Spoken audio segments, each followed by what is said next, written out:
The House will come to order. Members, please register.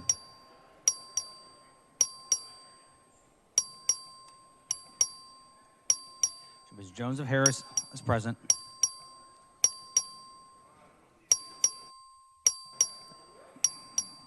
Have all members registered? A quorum is present. Will the House and gallery please rise for the invocation which will be offered by the chaplain?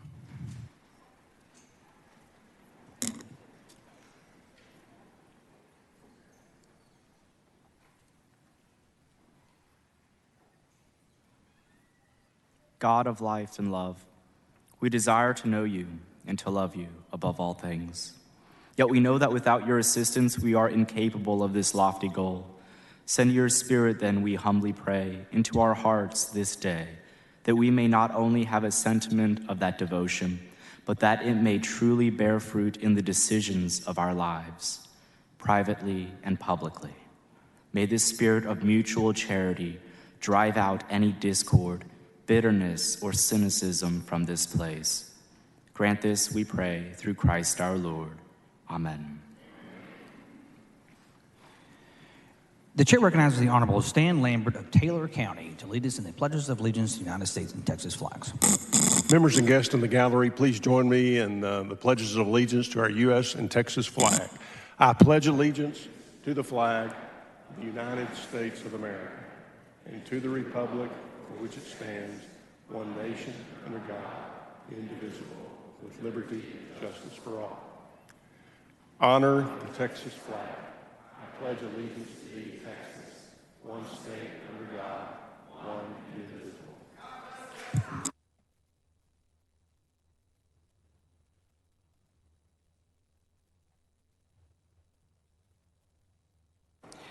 The chair will now hear excuses for absent members. Please excuse Ms. Leo Wilson for today and for the remainder of the week because of important business in the district on the motion of Ms. Noble. Is there objection? Chair hears none, so ordered.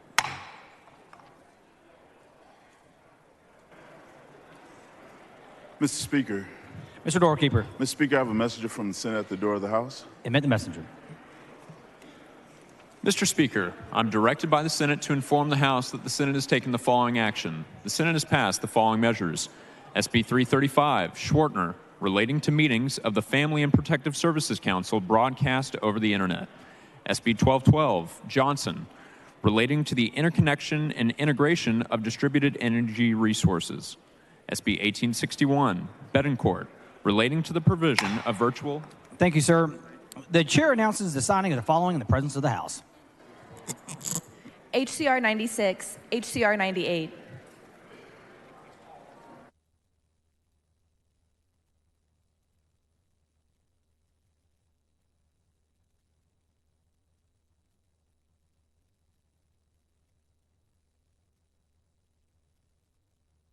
Mr. Metcalf moves to dispense the reading referral bills until the end of today's business. The objection, chair hears none, so ordered. The following announcements, the clerk read the announcements.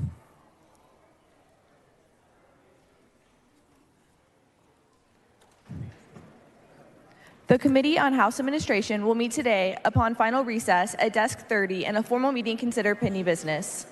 The Committee on Corrections will meet today upon final recess at Desk 25 and a formal meeting to consider pending business. The Committee on Culture, Recreation, and Tourism will meet today upon final recess in Room 1W14, Agriculture Museum, and a formal meeting to consider pending and referred business. The Committee on Natural Resources will meet today upon final recess at Desk 1 and a formal meeting to consider pending and referred business.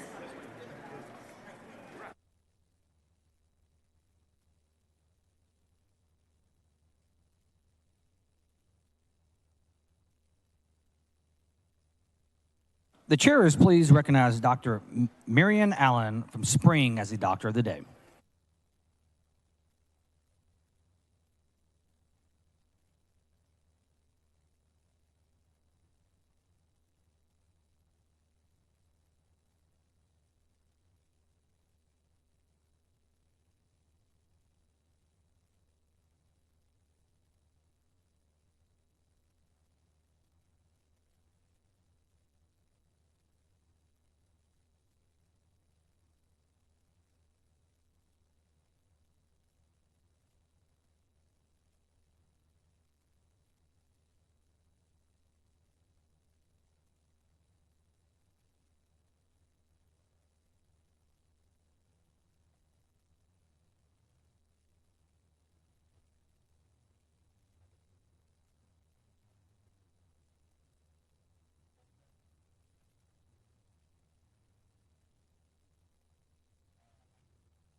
Members, we have two memorial resolutions. Please take your seats.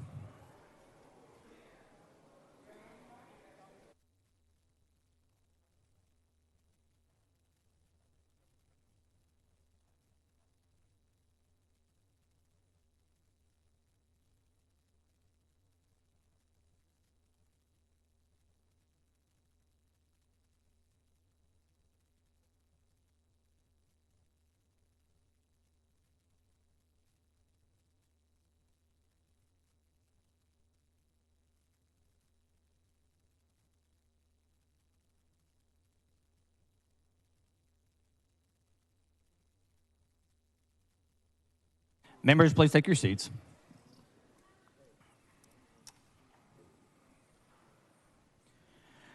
The chair recognizes Mr. Cassell for a motion. Thank you, Mr. Speaker. Members, I move to suspend all necessary rules and take up and consider House Concurrent Resolution 85. Members, you heard the motion. To object, ensure hears none. The rules are suspended. Following resolution, the clerk will read the resolution. HCR 85 by Cassell, in memory of Gus Franklin Mutcher, former Speaker of the Texas House of Representatives. The chair recognizes Mr. Cassell to explain the resolution. Thank you, Mr. Speaker. Members, today I have the honor of recognizing former Washington County Judge and Speaker of the Texas House, the Honorable Gus Mutcher. Speaker Mutcher was a Washington County native, born in the unincorporated area of William Penn, and later graduated from Brenham High School before attending Blinn Junior College in Brenham on a baseball scholarship, and then later attending the University of Texas. Speaker Mutcher served in the Texas House from 1961 to 1972 before being elected as the Speaker of the House in 1969 when our friend and colleague, Speaker Craddock, arrived. Speaker Mutcher worked in various roles before becoming Speaker, including serving on the Legislative Budget Board, the Texas Legislative Council, as well as chairing the Redistricting Committee and Vice Chair of Appropriations. He prioritized public and higher education and legislation that provided additional services for Texans with intellectual disabilities.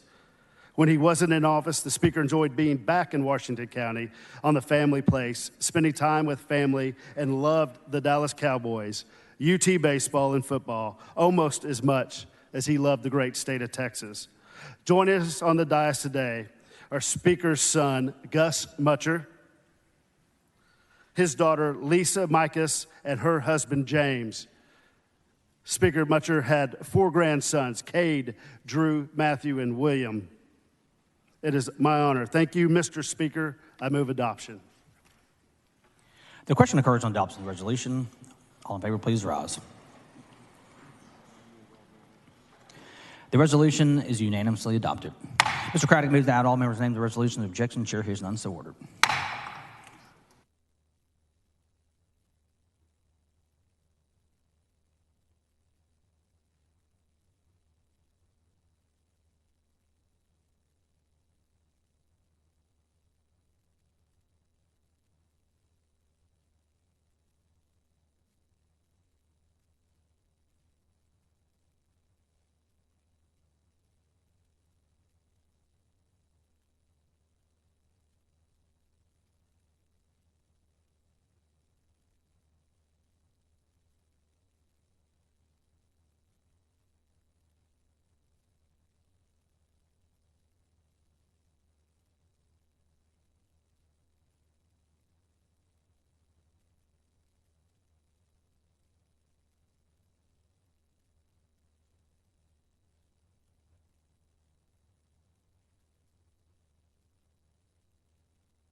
Members, we have one more memorial resolution.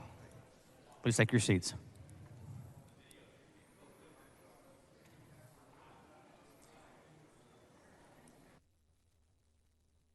The chair recognizes Mr. Hefner for a motion.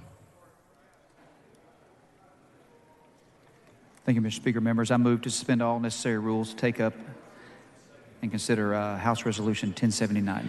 Members, you heard the motion. Objection. The chair hears none. The rules are suspended. Following resolution, the clerk will read the resolution. H.R. 1079 by Hefner, in memory of retired Texas Department of Public Safety Trooper Brian Clint Worley. The chair recognizes Mr. Hefner to explain the resolution. Thank you, Mr. Speaker and members. Today I have the great honor to take up and consider House Resolution 1079 in the memory of retired Texas Department of Public Safety Trooper Brian Clint Worley. Brian's service drew to a close with his passing on December the 26th, 2022, at the age of 54. Brian was born in Denton to Fred and Sue Worley. He grew up with 4 siblings and graduated from Raines High School in 1987, where he was a star basketball, baseball, track, and football athlete. He was also the recipient of all district honors. Brian attended and completed the Kilgore College Police Academy in 1981.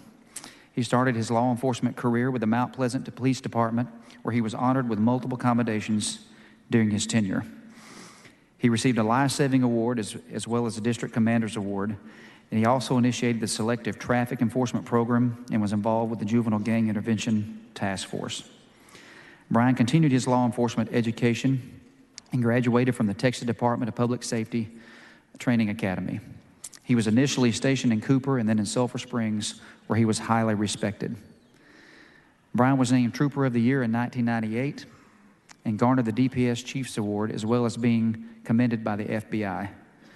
He later retired from DPS in 2009. Brian was a loving and devoted husband and father. He was a great man of faith, and he endeared himself to others with his warm and caring nature.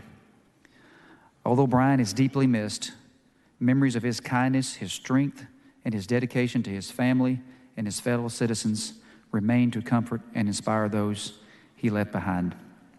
Members, we have Mr. Worley's parents, Fred and Sue, with us here in the gallery opposite of the dais, and his daughter, Emily. If y'all could stand and be recognized. Thank you for being here today. Thank you, Mr. Speaker. I move adoption.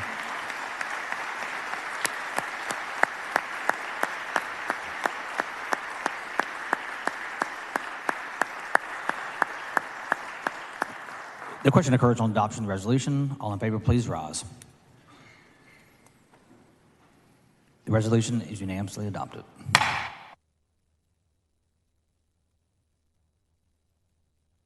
The chair recognizes Ms. Goodwin for a motion.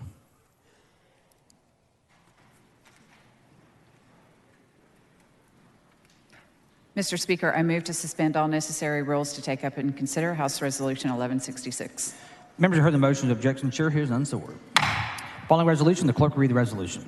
H.R. 1166 by Goodwin, commending first responders for coming to the aid of their fellow citizens during the winter storm of late January and early February 2023. The chair recognizes Ms. Goodwin to explain the resolution.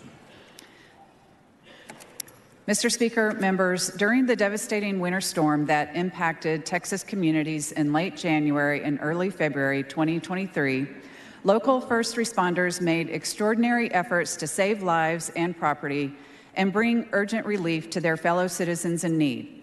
The storm, which brought frigid temperatures and significant freezing rain to central Texas, was a horrific icing event. The historic amount of freezing precipitation caused ice to accumulate on trees and power lines, severely damaging infrastructure and resulting in blackouts. During the multi-day event, many residents were forced to contend with the cold temperatures without heat or electricity and were unable to travel on the icy roadways to obtain food or other essentials.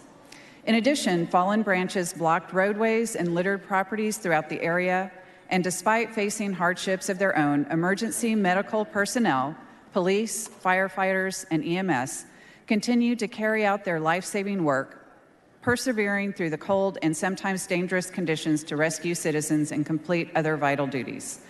Central Texans are profoundly grateful for the courageous individuals who went above and beyond during this challenging time, and the region's first responders are truly deserving of recognition for their selfless contributions to the relief effort.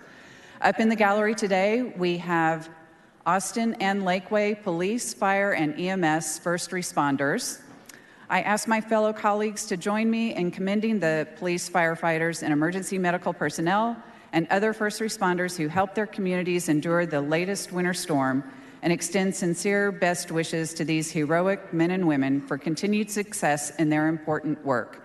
Let's please give them a hand, and Mr. Speaker, I move adoption.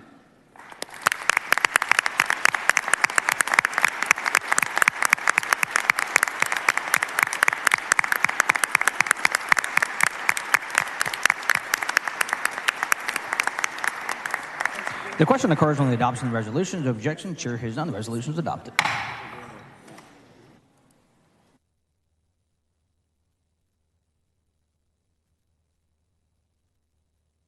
The chair lays out the following previously adopted resolution. The clerk will read the caption.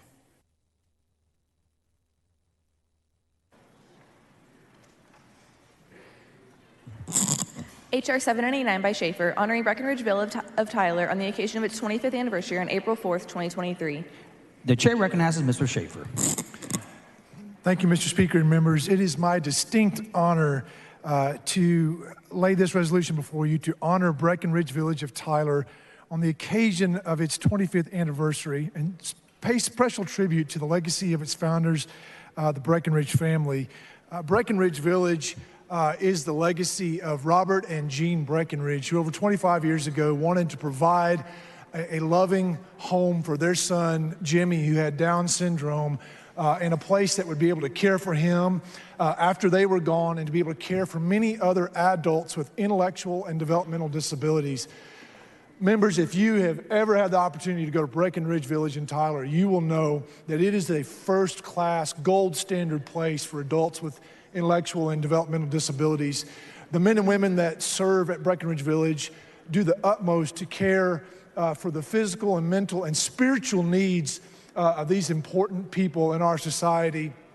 It's just the gem of Tyler, Texas, and it's just really my privilege to honor Breckenridge Village. I've been out there many times. Folks, the work that we do in this legislature goes to support Breckenridge Village, and it's just truly my honor to honor them today. Would you please join me in welcoming the folks from Breckenridge Village here in the gallery in the back. Thank you, members.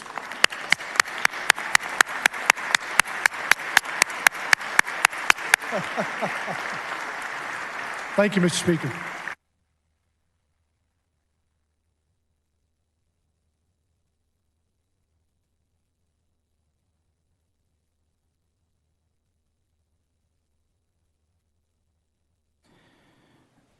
The chair recognizes Mr. Johnson of Harris for a motion.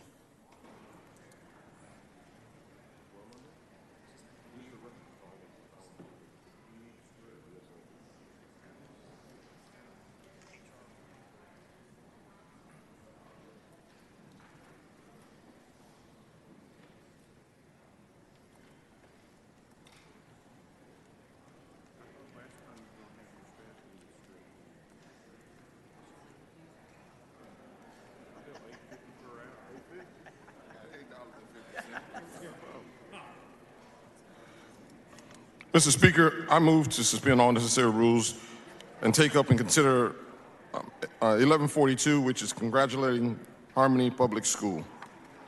Members, you heard the motion. The objection, chair hears none. The rules are suspended. Following resolution, the clerk will read the resolution. H.R. 1142 by Jay Johnson of Harris, congratulating 9 Harmony Public School campuses on receiving State Schools of Character designation from Character.org. The chair recognizes Mr. Johnson of Harris to explain the resolution. Thank you, Mr. Speaker. Members, I have the distinct honor of recognizing today some fantastic, phenomenal, bold, and unapologetically creative and critical thinking young people who are here in the Capitol, and I want to certainly congratulate them on the success that they have had, and certainly for the schools that they attend. And I want to recognize the Harmony Public School. 9 of their campuses across the state of Texas just received the State School of Charter designation from the nonprofit Character.org.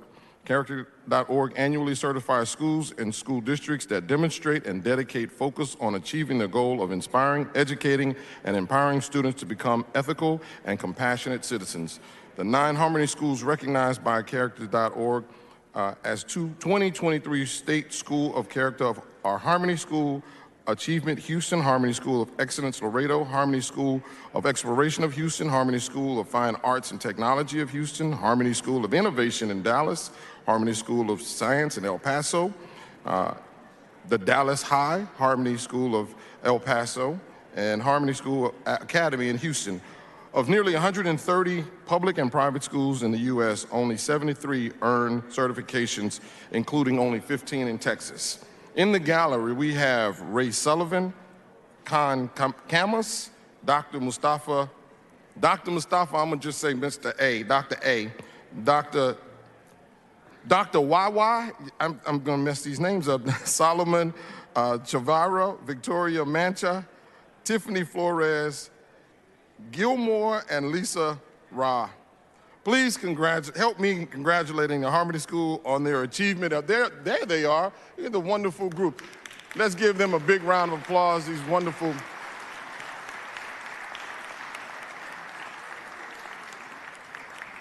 Thank you and welcome to your capital.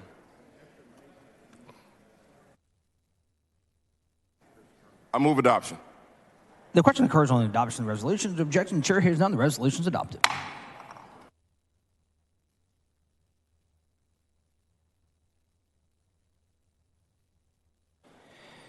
The chair recognizes Ms. Meza for a motion.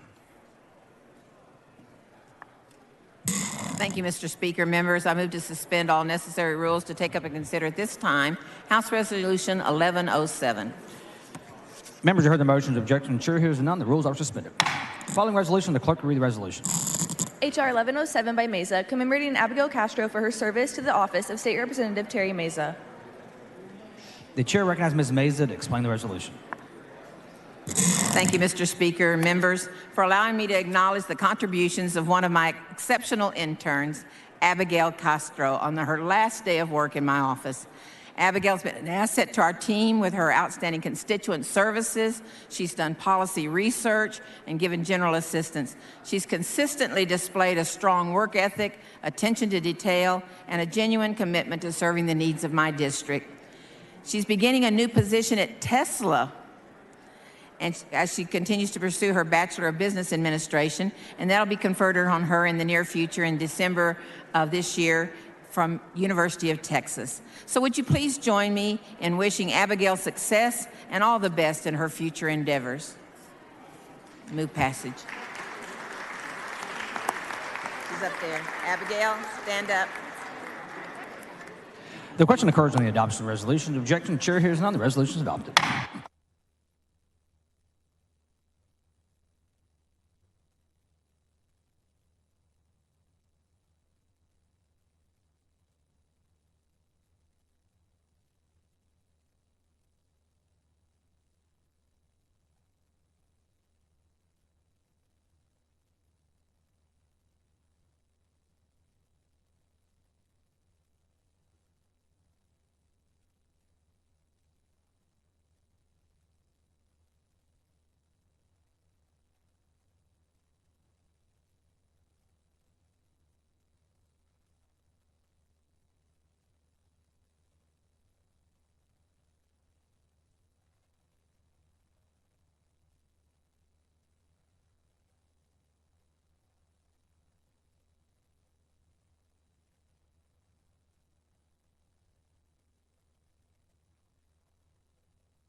The chair recognizes Dr. Anderson for a motion. Thank you, Mr. Speaker. Members, I'd move to suspend all necessary rules to take up and consider H.R. 1164, which honors TSTC Day at the Capitol. Members, you've heard the motion. Is there objection? The chair hears none. The rules are suspended.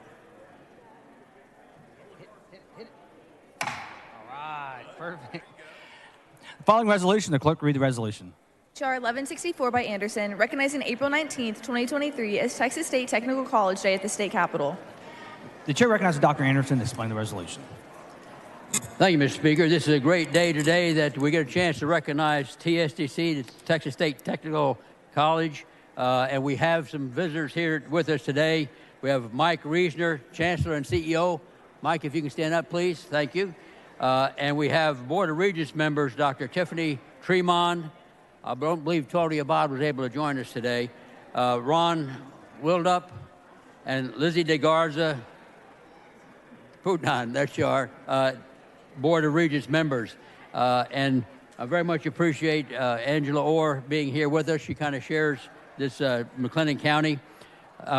In addition to all the members, administrators of TSTC in the gallery, we have members downstairs. There's going to be in the LCC all day today. You're welcome to come by and see some of the tremendous programs that TSTC offers to this great state and students across the board in all 10 campuses. Texas State Technical College provides Texans with the opportunity to attain leading-edge technical skills and prepare students for their success and profitable career paths. Their innovative programs, including members, they have a program where they have a money-back guarantee if a student graduates from TSTC and they don't get a job within 6 months, they can actually get their students part of the tuition refunded, which is an amazing nationally program. We very much appreciate TSTC's training and placement of Texans over the years, but it continues to be a tremendous gap in highly skilled technicians and in the workforce, and we very much appreciate the efforts put forward by the Texas State Technical College in trying to close that gap. And so, members, if you would please join me and help welcome TSTC and their folks here. Welcome to your capital. Mr. Speaker, I move adoption. The question occurs on the adoption of the resolution. The objection, chair hears none. The resolution is adopted.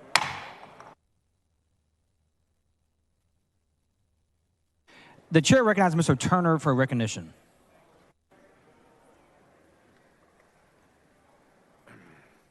Thank you, Mr. Speaker. Members, Representative Hernandez and I wanted to recognize members of the International Brotherhood of Locomotive Engineers and Trainmen from across our state here today who are in the gallery behind us. But y'all please stand up. Thank y'all for being here. In total, the BLET has 3,000 members across the state of Texas. And I'd like to especially acknowledge my good friend Gary Pettigo, who is retiring at the end of May as the Texas State Legislative Board Chair. Gary, wave. All right, Gary, thank you. And also congratulations to Ben Wright from the BLET local in Fort Worth, who will be taking the helm and stepping into Gary's shoes.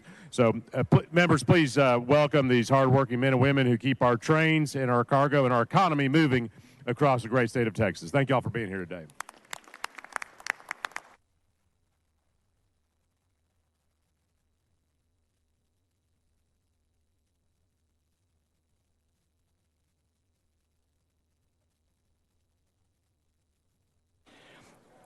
The chair recognizes Mr. Thompson of Brazoria for an announcement. Thank you, Mr. Speaker. Members, I hope today you can join us in Capitol Commission in 3W9 upon adjournment for a Bible study. Thank you.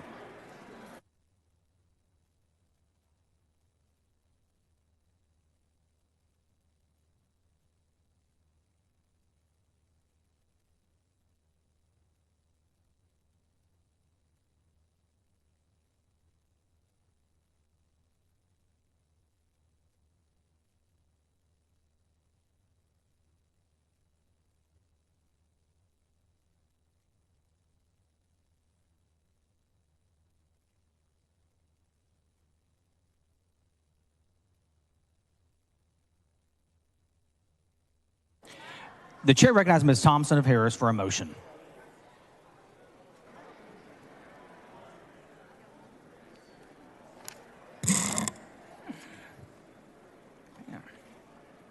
Mr. Speaker, I move to reconsider the vote by which HJR 45 was adopted. Members, you heard the motion. Is there objection? The chair hears none. The motion is adopted.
The chair lays out on second reading HJR 45. The clerk will read the resolution. HJR 45 by Shaheen, proposing a constitutional amendment authorizing a local option exemption from ad valorem taxation by a county of a portion of the value of the residence homestead of a physician who provides healthcare services for which the physician agrees not to seek payment from any source, including the Medicaid program or otherwise from the state or the federal government, to county residents who are indigent or who are Medicaid recipients. The chair recognizes Mr. Shaheen to explain the resolution. Thank you, Mr. Speaker. Members, HJR 45 addresses a significant issue with respect to access to health care. Currently, we have a significant amount of physicians that aren't providing indigent care to the needy because, quite frankly, they have a hard time dealing with Medicaid, their claims process, those types of things. So out of frustration, they don't provide health care to the needy. So what HJR 45 does is it gives county commissioners courts the approval to cut the tax rate of a physician's home by up to 50%. So they might decide, for example, to only cut it 10% or 25%. And in return, the physician will provide indigent health care for free and agree not to seek reimbursement. Mr. Speaker, I move adoption.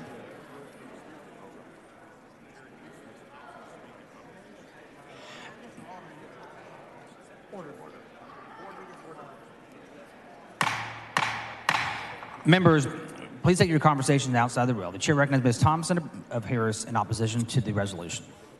Mr. Speaker, members, I want to tell you that my colleague, Mr. Shaheen, has come up with an ingenious thing to do, and I want to compliment him on the outstanding work that he has placed in this constitutional amendment. But let me share some information with you. I know that there are areas, as well as you do, within our state that could use some more doctors. And we do incentives for that to happen. Right now, physicians already have a loan repayment program that incentivizes doctors to work in underserved areas that double as an incentive to address physician shortage. We already do that. Mental health care professionals also have a similar program. These programs, while well-intended, still haven't fully addressed our problems. What about the person who works hospice? Should we include them in this kind of constitutional amendment?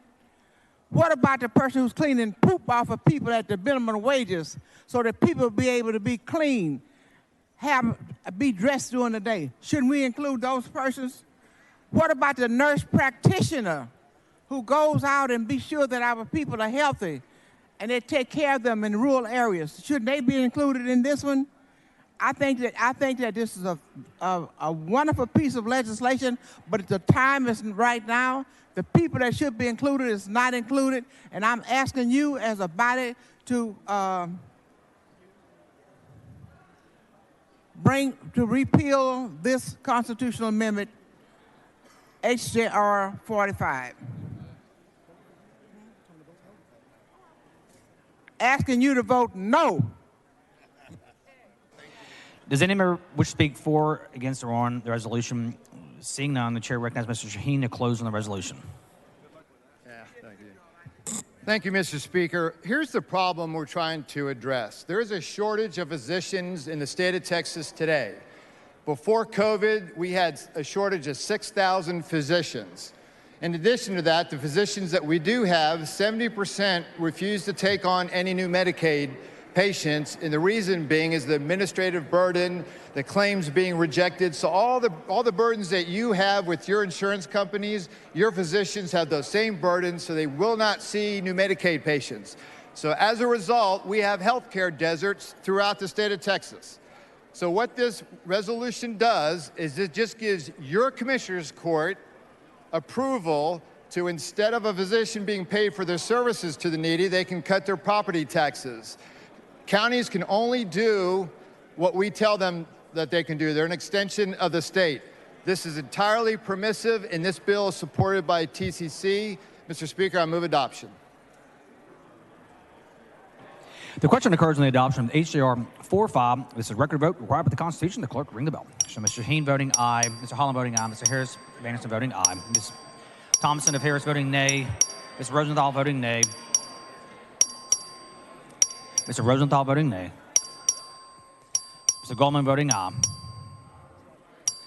Have all members voted? There have been 71 ayes and 73 nays. HJR 45 fails to adopt. Members, we're about to begin today's calendar. If you have a bill, please be ready.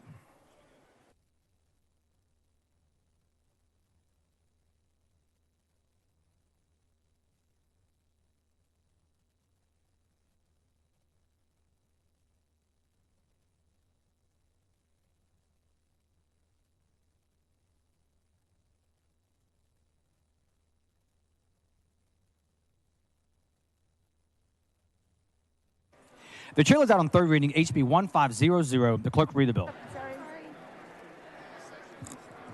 HB 1500 by Holland, relating to the continuation of functions of the Public Utility Commissions of Texas and the Office of Public Utility Counsel and the functions of the independent organization certified for the ERCOT Power Region. The chair recognizes Mr. Holland to explain the bill. Thank you, Mr. Speaker and members. This is the PUC Sunset Bill. Thank you to my staff, Bob Paulson, Ivan Maldonado, Nicole Childress, and the entire Sunset staff and review analysts. Move passage. The question occurs on final pass of the HB 1500. This is a record vote. The clerk will ring the bell. So Mr. Holland voting aye. So Mr. Canales voting aye. Mr. Bell voting aye. Bella Kaufman voting aye. Have all members voted?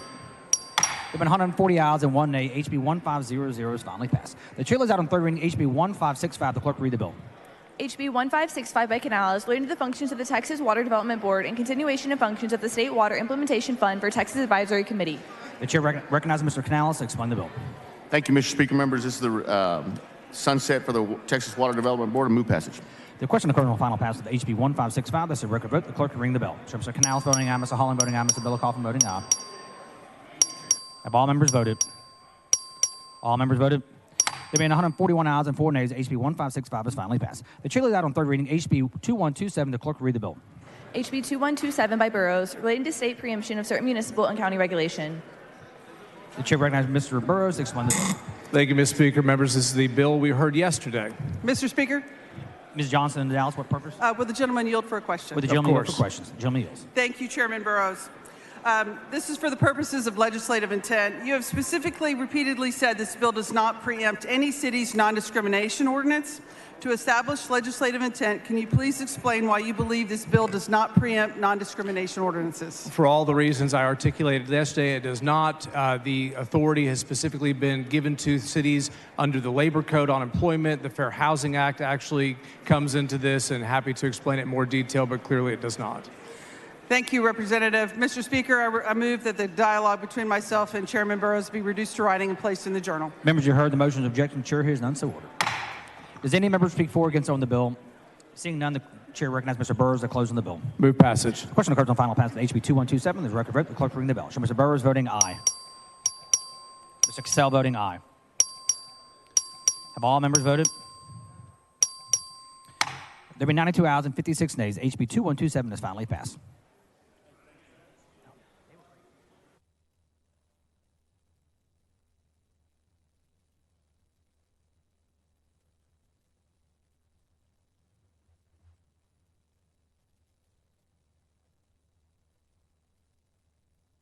The chair lays out on third reading HB 1646. The clerk will read the bill.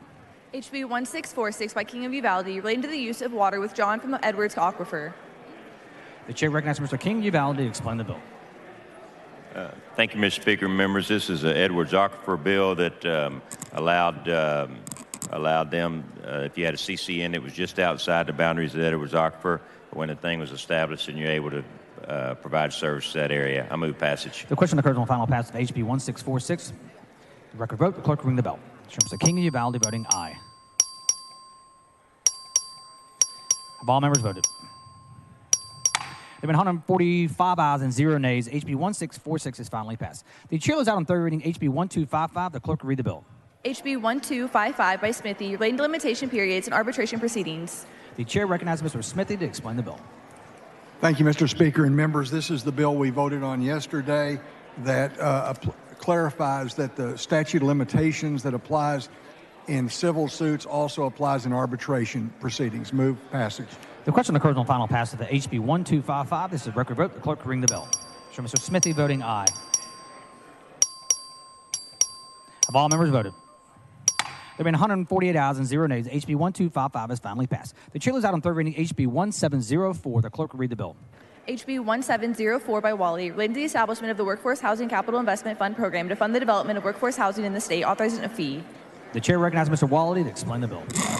Thank you, Mr. Speaker. Members, this bill is supported by Habitat for Humanity, the Texas Apartment Association, the Texas Association of Builders, Texas Realtors, and the Texas Restaurant Association. It does two primary things.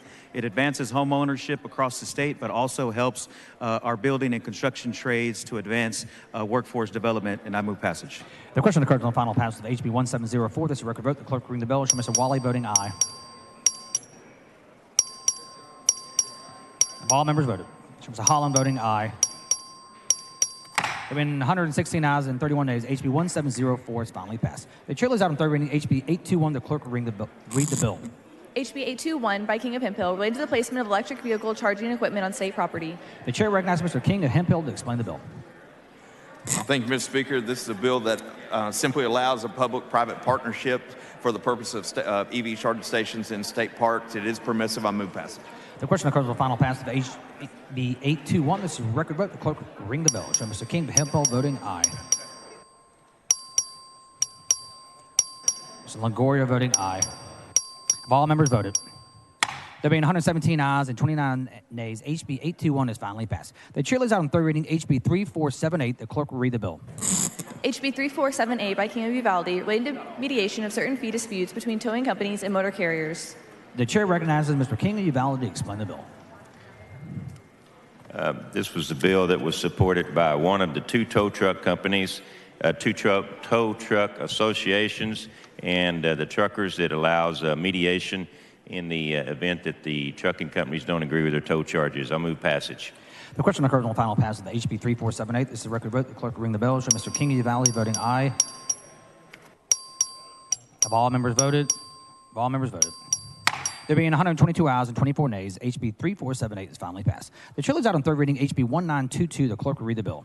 HB 1922 by Dutton, relating to periodic reauthorization of municipal building permit fees. The chair recognizes Mr. Dutton to explain the bill. Thank you, Mr. Speaker and members. This is the bill we passed yesterday, which requires permit fees to be reauthorized after 10 years. And I move passage. The question occurs on final pass of the HB 1922. This is a record vote. The clerk will ring the bell. Show Mr. Dutton voting aye. Have all members voted? There have been 146 ayes and 0 nays. HB 1922 is finally passed. The chair lays out on third reading HB 1925. The clerk will read the bill. HB 1925 by Harless, relating to the continuation and operations of a healthcare provider participation program by the Harris County Hospital District. The chair recognizes Mr. Harless to explain the bill. Thank you, Mr. Speaker. Members, this just extends the sunset for 2 years for the Harris County LPPF. I move passage. The question occurs on final pass of the HB 1925. This is a record vote. The clerk will ring the bell. Show Mr. Harless voting aye. Have all members voted? There being 134 ayes and 9 nays, HB 1925 is finally passed. The chair lays out on third reading HB 2556. The clerk will read the bill. HB 2556 by Alverson, relating to the licensing and regulation of physician graduates and the authority of an insured to select a physician graduate under the insured's health insurance policy, requiring an occupational license, authorizing fees. The chair recognizes Dr. Oliverson to explain the bill. Thank you, Mr. Speaker. Members, this is the bill from yesterday that will bring a whole new group of qualified medical providers into our state with the creation of a new associate physician license. Move passage. The question occurs on final pass of HB 2556. It's a record vote. The clerk will ring the bell. Show Dr. Oliverson voting aye. Have all members voted? 146 ayes and 0 nays. HB 2556 is finally passed. The chair is out on third reading HB 2802. The clerk will read the bill. HB 2802 by Rose, related to the Medicaid application form and communication with Medicaid recipients. The chair recognizes Ms. Rose to explain the bill.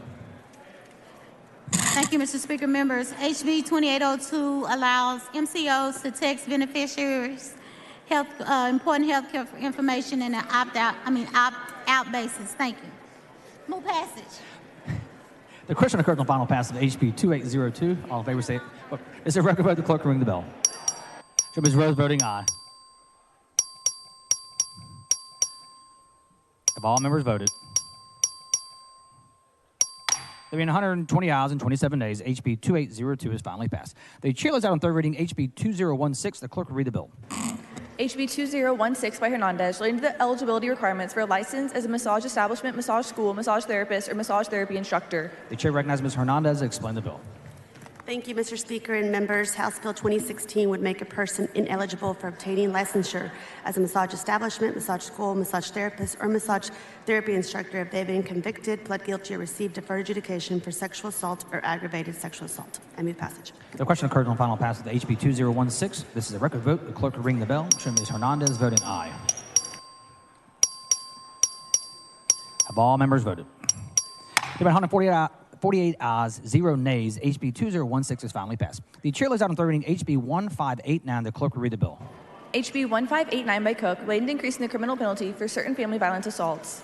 The chair recognizes Mr. Cook to explain the bill. Thank you, Mr. Speaker. Members, this bill provides for a penalty enhancement to a third-degree felony for a repeat offender. I move passage. The question occurs on final passage of HB 1589. This is a record vote. The clerk will ring the bell. Show Mr. Cook voting aye. Have all members voted?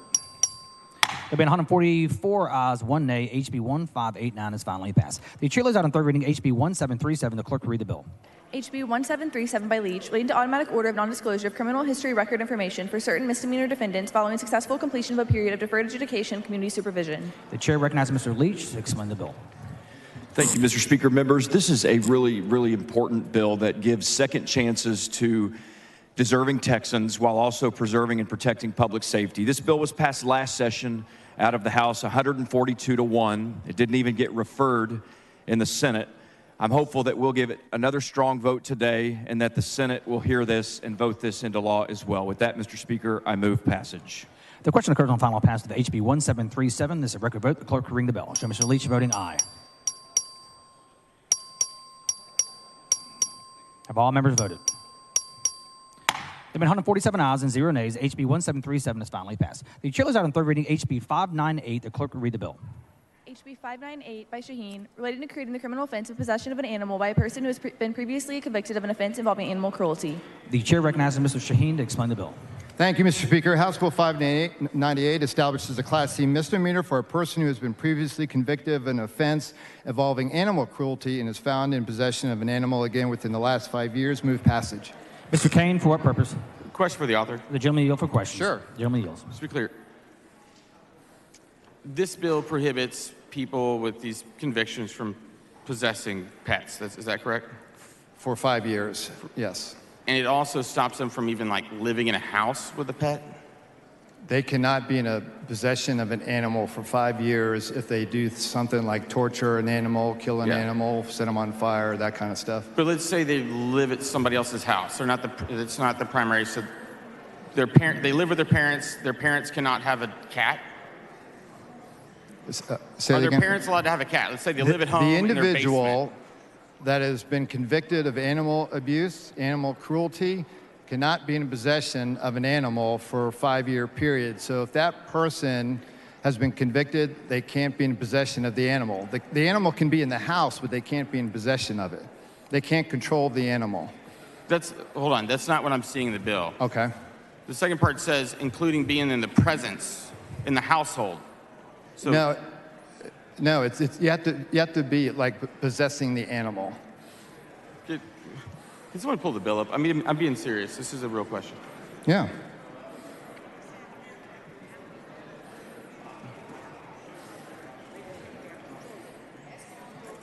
Right. Yeah. I mean, one of my concerns is that it does that it... Sorry, They have to be in control of the animal. Well, do we have the bill up? My apologies. Sorry, guys. It's page 1, row 10. A person commits an offense if the person possesses or exercises control of an animal. It says, or resides in a household in which the animal is present. No, I'm just curious. That's all. Thank you, sir. All right. What do you want?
Mr. Canales, for what purpose? Parliamentary inquiry. Please state your inquiry. What are we doing? It's a great question, Mr. Canales. The chair is not advised. The chair recognizes Mr. Shaheen for a motion. Mr. Speaker, I move to postpone further consideration of HB 598 to the end of today's calendar.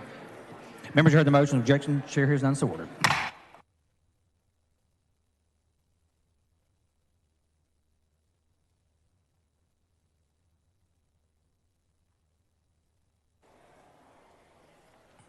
The chair lays out on third reading HB 579. The clerk will read the bill.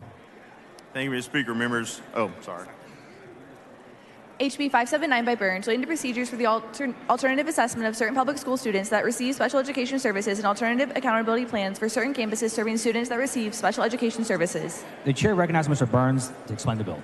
Thank you, Mr. Speaker. Members, House Bill 579 empowers parents of students with significant cognitive disabilities and gives them options when they're dealing with the STAR testing, All-STAR. Move passage. The question occurs on final passage of HB 579. This is a record vote. The clerk will ring the bell. Mr. Burns voting aye. Ms. Noble voting aye.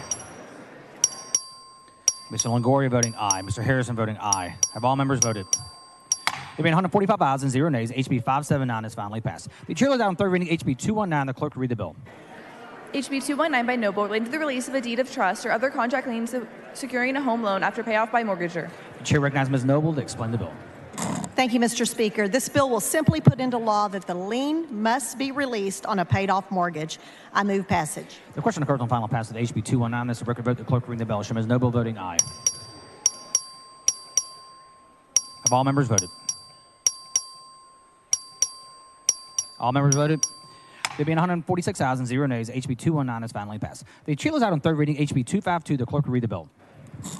HB 252 by A. Johnson of Harris, relating to eligibility for an order of non-disclosure of criminal history record information of a criminal defendant who has successfully completed a specialty court program. The chair recognizes Ms. Johnson of Harris to explain the bill.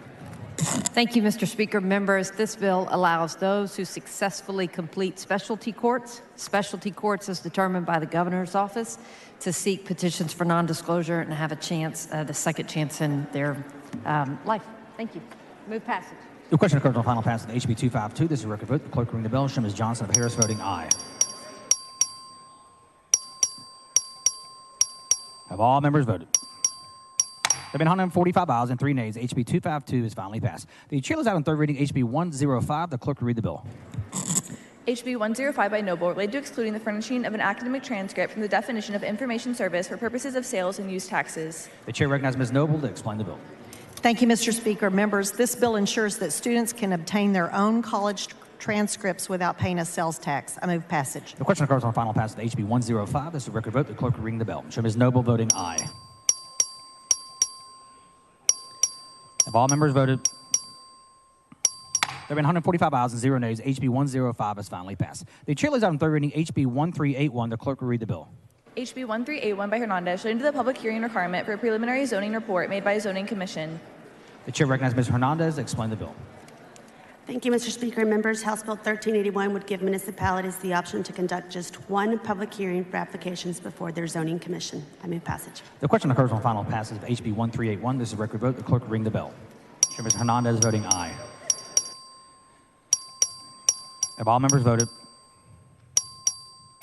There have been 144 ayes and 4 nays. HB 1381 is finally passed. The chair lays out on third reading HB 1429. The clerk will read the bill.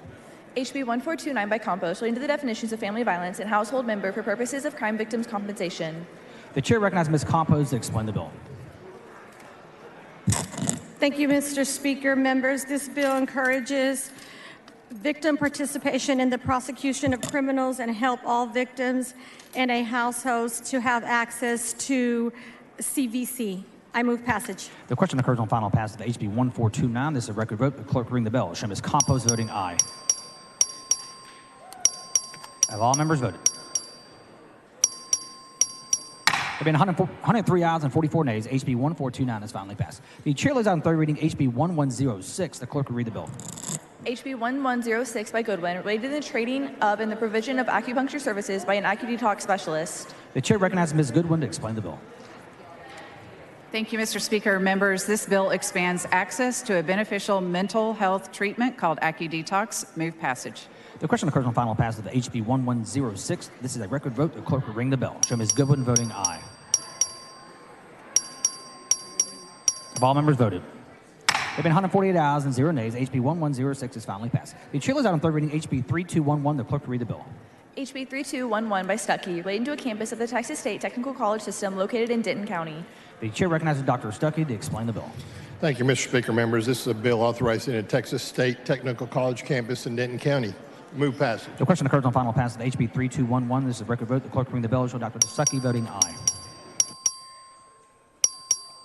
Have all members voted? There have been 148 ayes and 0 nays. HB 3211 is finally passed. The chair is out on third reading HB 3115. The clerk will read the bill. HB 3115 by Morales and Maverick, relating to the eligibility of certain retired or former district court judges for assignment as a visiting judge. The chair recognizes Mr. Morales of Maverick to explain the bill. Thank you, Speaker. This is about second chances to district judges who have been initially reprimanded and worked well for the next 15 years, and they can serve as visiting judges when they retire. Move passage. The question occurs on final passage of HB 3115. This is a record vote. The clerk will ring the bell. Show Mr. Morales of Maverick voting aye. Show Mr. Guerra voting aye. Have all members voted? There being 92 ayes and 54 nays, HB 3115 is finally passed. The chair lays out on third reading HB 4015. The clerk will read the bill. HB 4015 by Thompson and Brazoria, related to the disposition of certain fees collected for the rail safety program. The chair recognizes Mr. Thompson and Brazoria to explain the bill. Thank you, Mr. Speaker. This is the bill that directs the rail safety fees to the State Highway Fund for the purpose that they were collected. Move passage. The question occurs on final passage of HB 4015. This is a record vote. The clerk will ring the bell. Show Mr. Thompson of Brazoria voting aye. Mr. Longoria voting aye. Dr. Stuckey voting aye. Mr. Guerra voting aye. Have all members voted? There have been 145 ayes and 0 nays. HB 4015 is finally passed. The chair lays out on third reading HB 2183. The clerk will read the bill. HB 2183 by Stuckey, relating to the temporary appointment of county jailers. The chair recognizes Dr. Stuckey to explain the bill. Thank you, Mr. Speaker and members. House Bill 2183 is a bill to help our sheriffs ease workforce challenges at county jails. I have a perfecting amendment and move passage.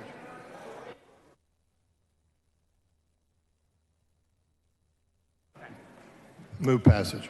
The question occurs on final passage of HB 2183. This is a record vote. The clerk will ring the bell. Show Dr. Stuckey voting aye. Have all members voted? There have been 148 ayes and 0 nays. HB 2183 is finally passed. The chair lays out on third reading HB 1142. The clerk will read the bill. HB 1142 by Theory, relating to measures to assist students enrolled at public institutions of higher education who are homeless or who are or were in foster care. The chair recognizes Ms. Theory to explain the bill. Thank you, Mr. Speaker. Members, this is a bill that assists college students that were formerly in foster care or who are otherwise homeless with housing resources. I move passage. The question occurs on final passage of HB 1142. This is a record vote. The clerk will ring the bell. Show Ms. Theory voting aye. Have all members voted? There have been 139 ayes and 6 nays. HB 1142 is finally passed.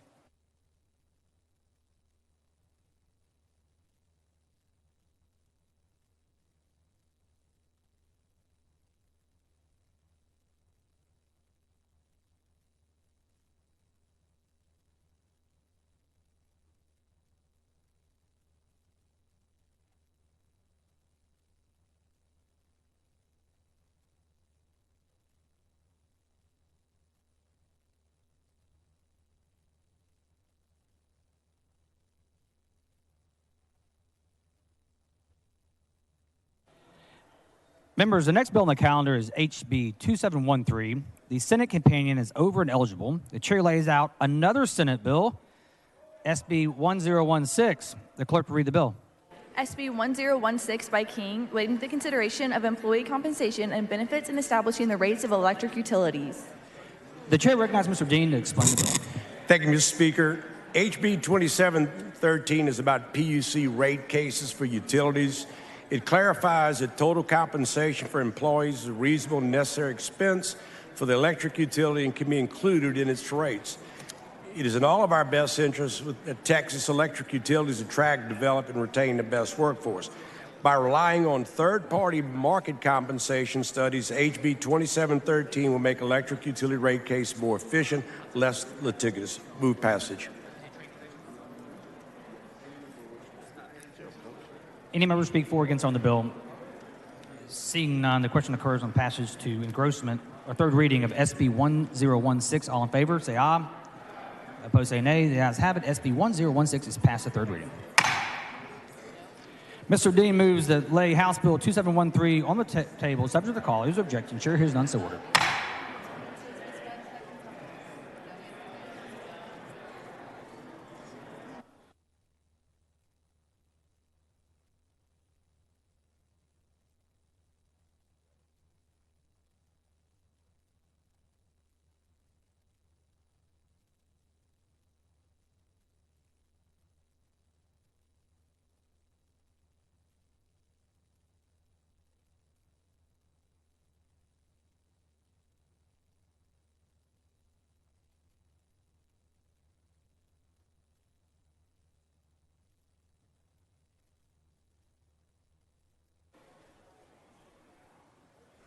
The chair lays out HB 1114 as a matter of postponed business on second reading. The clerk will read the bill. HB 1114 by Cassell relating to the service area of the Blinn Junior College District. The chair recognizes Mr. Cassell to explain the bill. Thank you, Mr. Speaker. Members, currently there is a portion of Waller ISD located in western Harris County. This simply remedies that by adding and assigning an area to Blinn College service area. It does not create a taxing district. I move passage. The question occurs on passage of engrossment HB 1114. All in favor say aye. Opposed say nay. The ayes have it. HB 1114 is passed to engrossment.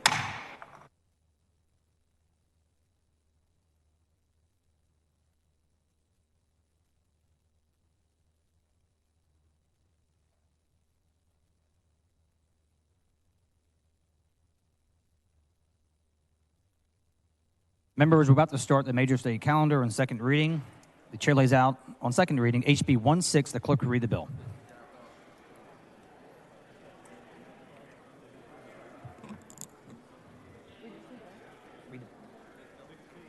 HB 16 by Moody relating to the adjudication and disposition of cases involving delinquent conduct, certain juvenile court proceedings, and planning and funding for services for children in the juvenile justice system. The chair recognizes Mr. Moody to explain the bill. Thank you, Mr. Speaker and members. I'm honored to bring you HB 16 today, a bill that we're calling Closer to Home.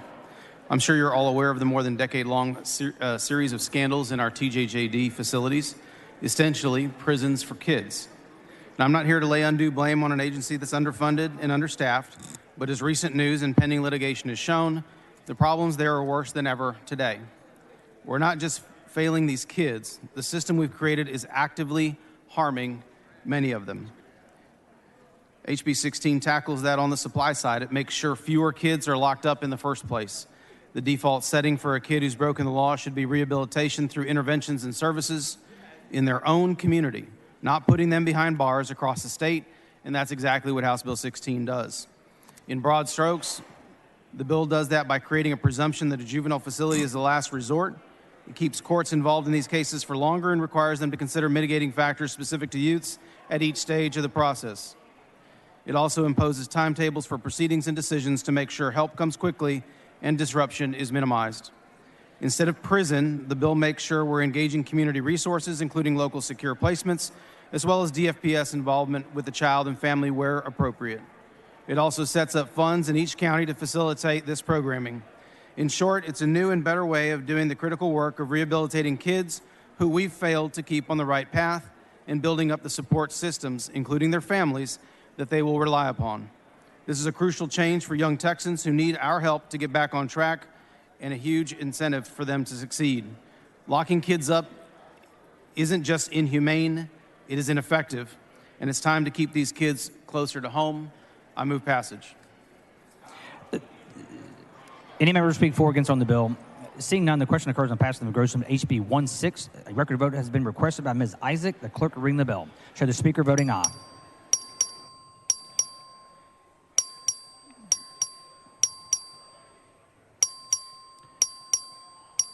Have all members voted? There have been 113 ayes and 31 nays. HB 16 passed engrossment.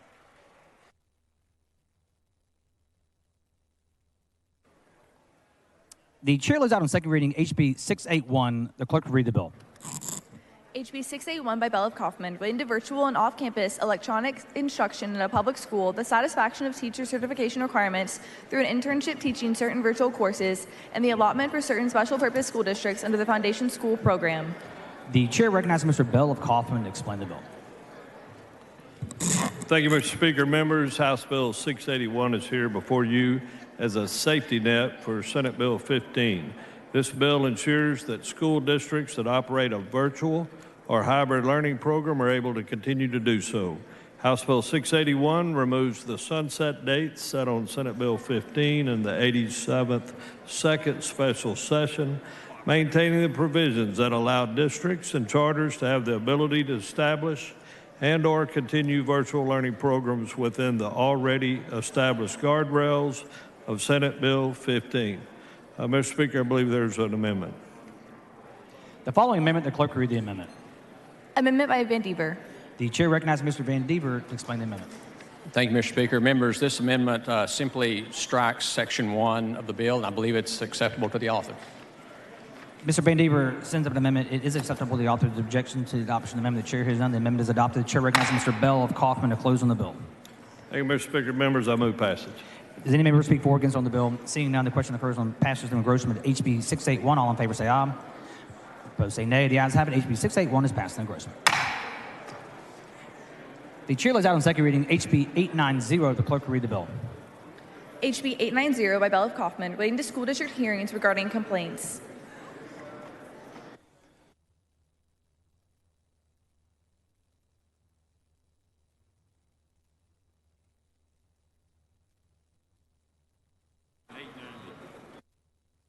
The chair recognizes Mr. Bell of Kaufman to explain the bill. Thank you, Mr. Speaker. Members, one of the duties enumerated in Chapter 11 of the Texas Education Code requires a school board to adopt a policy and process through which district parents or guardians of students, personnel, vendors, and members of the public may file a complaint or a grievance. House Bill 890 would codify the timeline in which school boards and administrators of independent school districts and charter schools are to process grievances while maintaining local control of the process and ensure that final decision is reached in a timely manner for all parties. I move passage. Any member speak for or against on the bill? Seeing none, the question occurs on passage of engrossment HB 890. A record vote has been requested by Mr. Kane. The clerk will ring the bell. So Mr. Bell of Kaufman voting aye. Mr. Kane voting aye. Ms. King of Hemphill voting aye. Of all members voting. 143 ayes and 0 nays. HB 890 is passed in engrossment. The chair lays out on second reading HB 1416. The clerk will read the bill. HB 1416 by Bell of Kaufman, relating to accelerated instruction provided to public school students who fail to achieve satisfactory performance on certain assessment instruments. The chair recognizes Mr. Bell of Kaufman to explain the bill. Thank you, Mr. Speaker. Members, House Bill 1416 makes several critical revisions to the requirements established in HB 4545 during the 87th session. This bill increases parental control by authorizing the parental opt-out of accelerated learning requirements while providing educator flexibility and local school district control.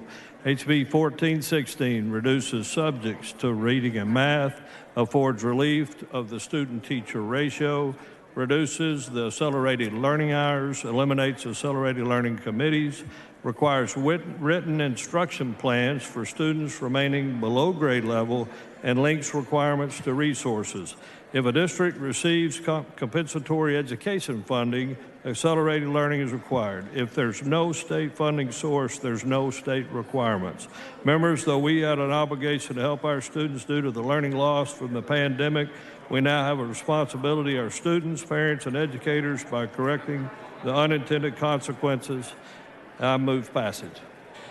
Does any member wish to speak for or against on the bill? Seeing none, the question occurs on passage of engrossment HB 1416. All in favor say aye. Opposed say nay. The ayes have it. HB 1416 passed in engrossment.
The chair lays out on second reading HB 900. The clerk will read the bill. HB 900 by Patterson, relating to the regulation of books sold to or included in public school libraries. The chair recognizes Mr. Patterson to explain the bill. Thank you, Mr. Speaker. Before we get started here today, I do want to offer a warning. I know we have some young pages in the room, and I know that there are children in the gallery, and this is probably a good time, given the subject matter of this bill, to go get a Coke or an ice cream. We've all heard the saying, don't judge a book by its cover, and I couldn't agree more. We should judge a book by what's inside, whatever that may be.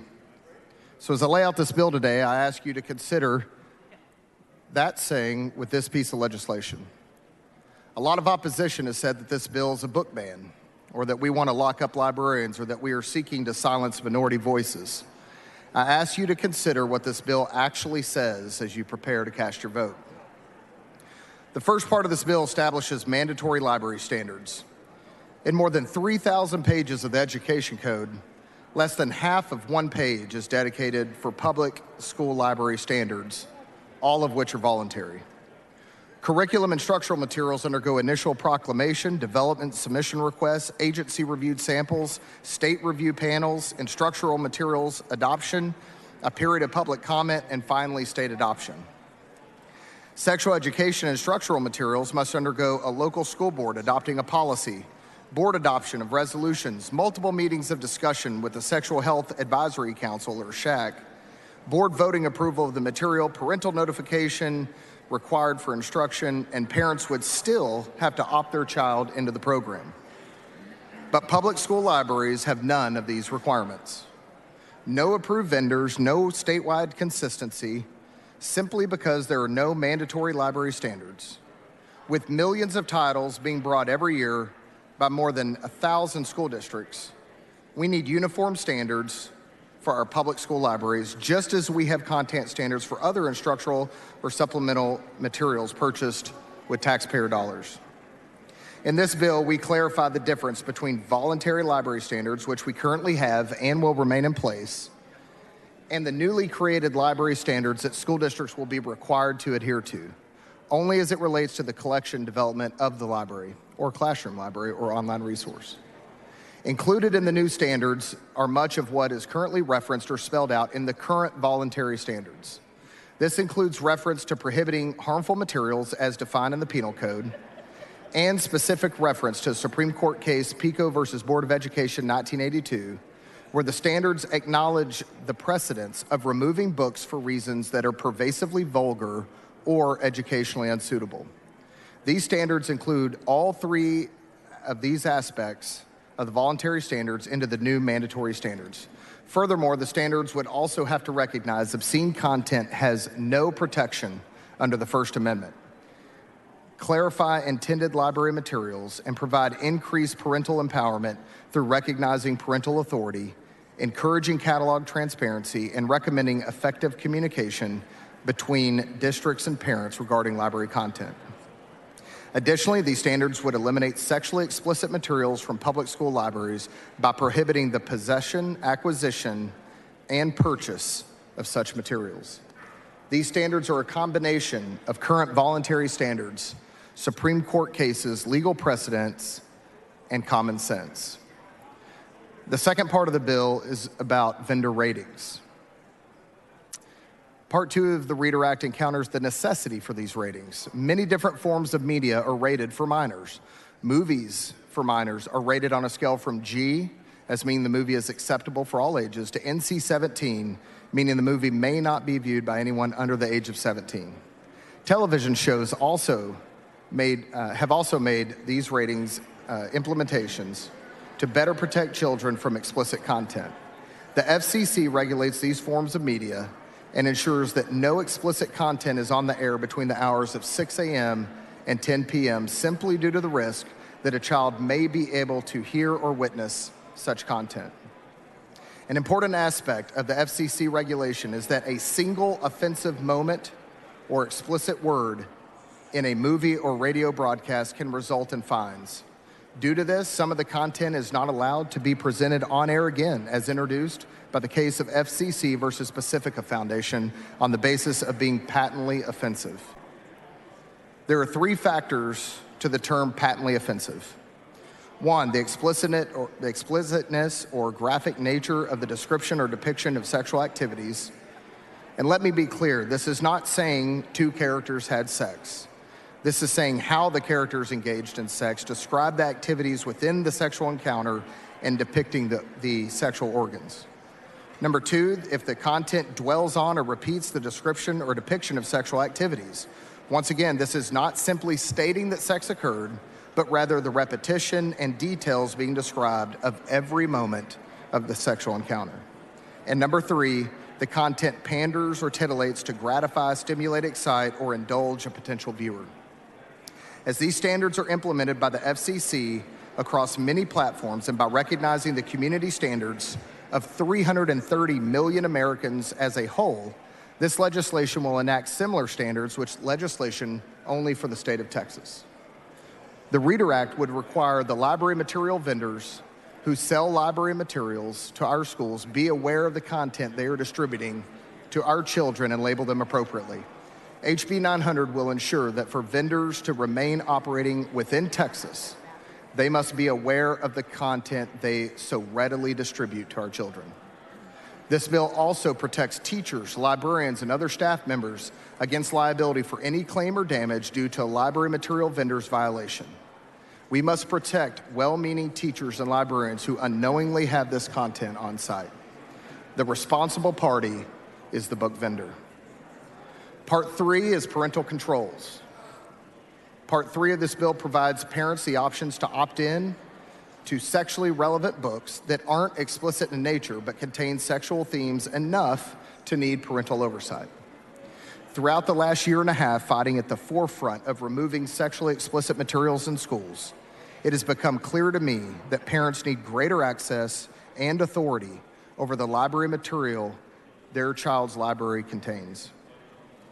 Currently, parents have the right to restrict sexually related content for their children as it relates to sexual and health education by way of not opting into the selected instruction and discussion. We mandate that in the school and classroom and the library with this bill.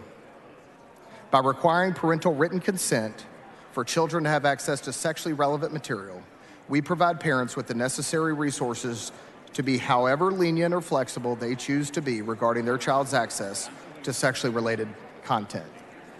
The final section of this bill, Part 4, mandates school districts review and communicate publicly library materials that are rated sexually relevant. Many districts do not allow public access to their library catalog, making it difficult for parents and taxpayers to access material they would find questionable. This section would require school districts to review material rated sexually relevant, decide whether or not can continue that title in circulation, and publish the information on the district's website or available to pick up at the main office.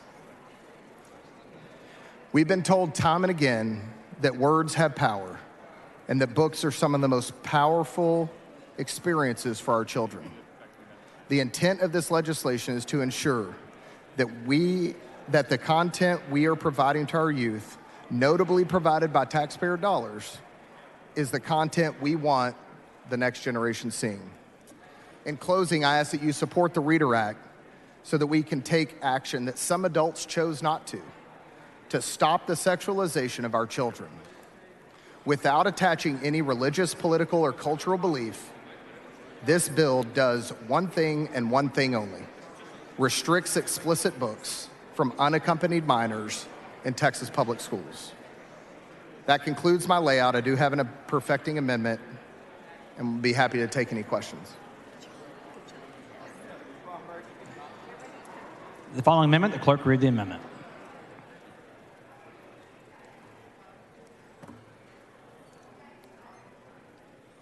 Amendment by Patterson. The chair recognizes Mr. Patterson to explain the amendment. This is a perfecting amendment that moves out some of the dates that this bill would be enacted, basically. Well, not enacted, that's September 1, but it would move out some of the compliance dates that the book vendors and the schools would actually have to abide by. It also adds some guardrails on the sexually explicit definition on how that would be from the book vendors and from the TEA standpoint. And it also makes clear that we are not trying to remove any books based on any constitutionally protected class. Again, that one theme of sexually explicit material. Move adoption. Mr. Patterson sends an amendment. It is acceptable to the author's objection to the adoption of the amendment. Chair hears none. The amendment is adopted. Mr. Speaker. Ms. Hinojosa, for what purpose? Will the gentleman yield for questions? Gentleman yield for questions. Yes, ma'am. Representative.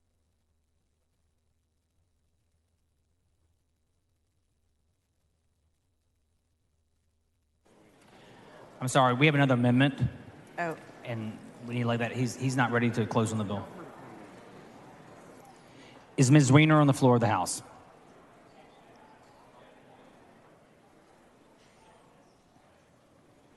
The following amendment, the clerk read the amendment.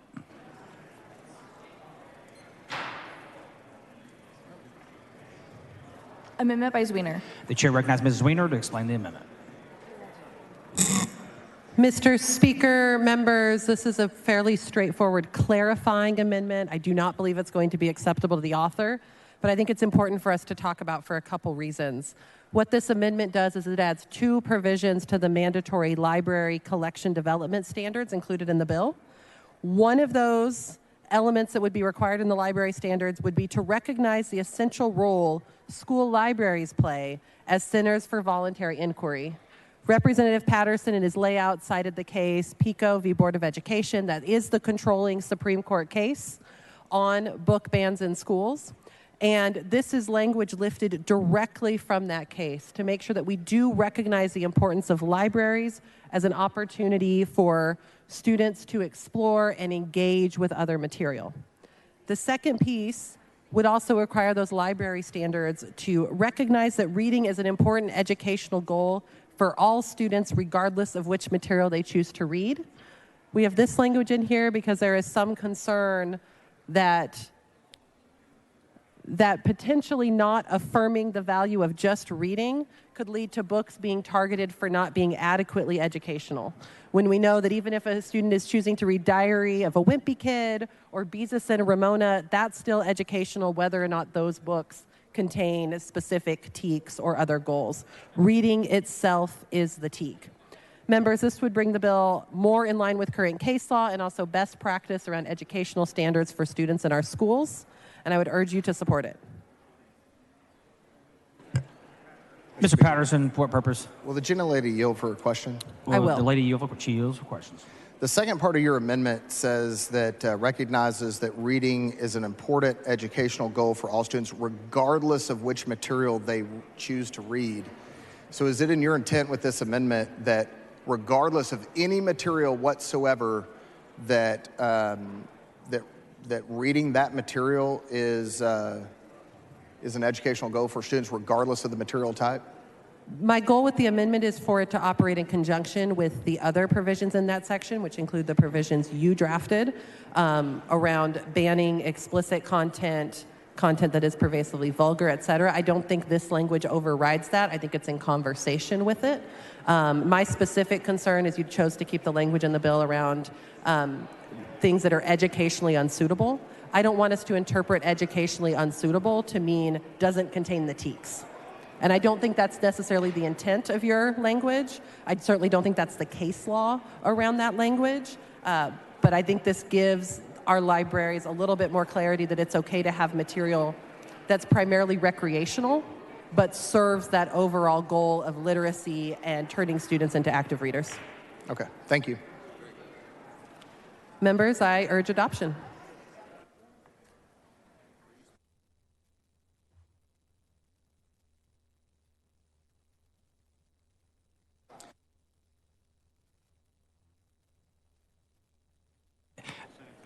The chair recognizes Mr. Patterson in opposition to the amendment. Thank you, Mr. Speaker. Members, I don't think that this amendment is needed or improves the bill whatsoever, and so I respectfully ask you to vote no. The chair recognizes Ms. Weiner to close on the amendment. Members, this is an amendment that helps this bill better live up to the author's stated intent. If we want to stay in compliance with the United States Constitution and the ruling in Pico v. Board of Education, and with the overall goal of making sure our students are encouraged to be literate, I urge you to vote yes.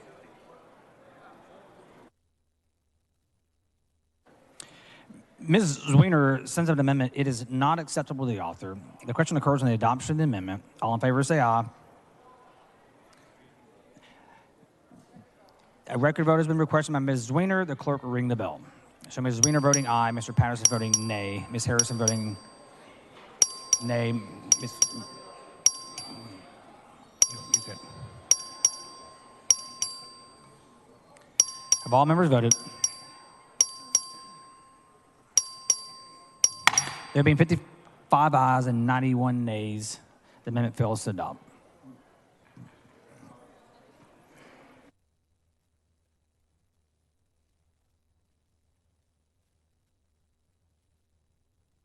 Is Mr. Reynolds on the floor of the House? The following amendment, the clerk read the amendment. Amendment by Reynolds. The chair recognizes Mr. Reynolds to explain the amendment. Thank you, Mr. Speaker.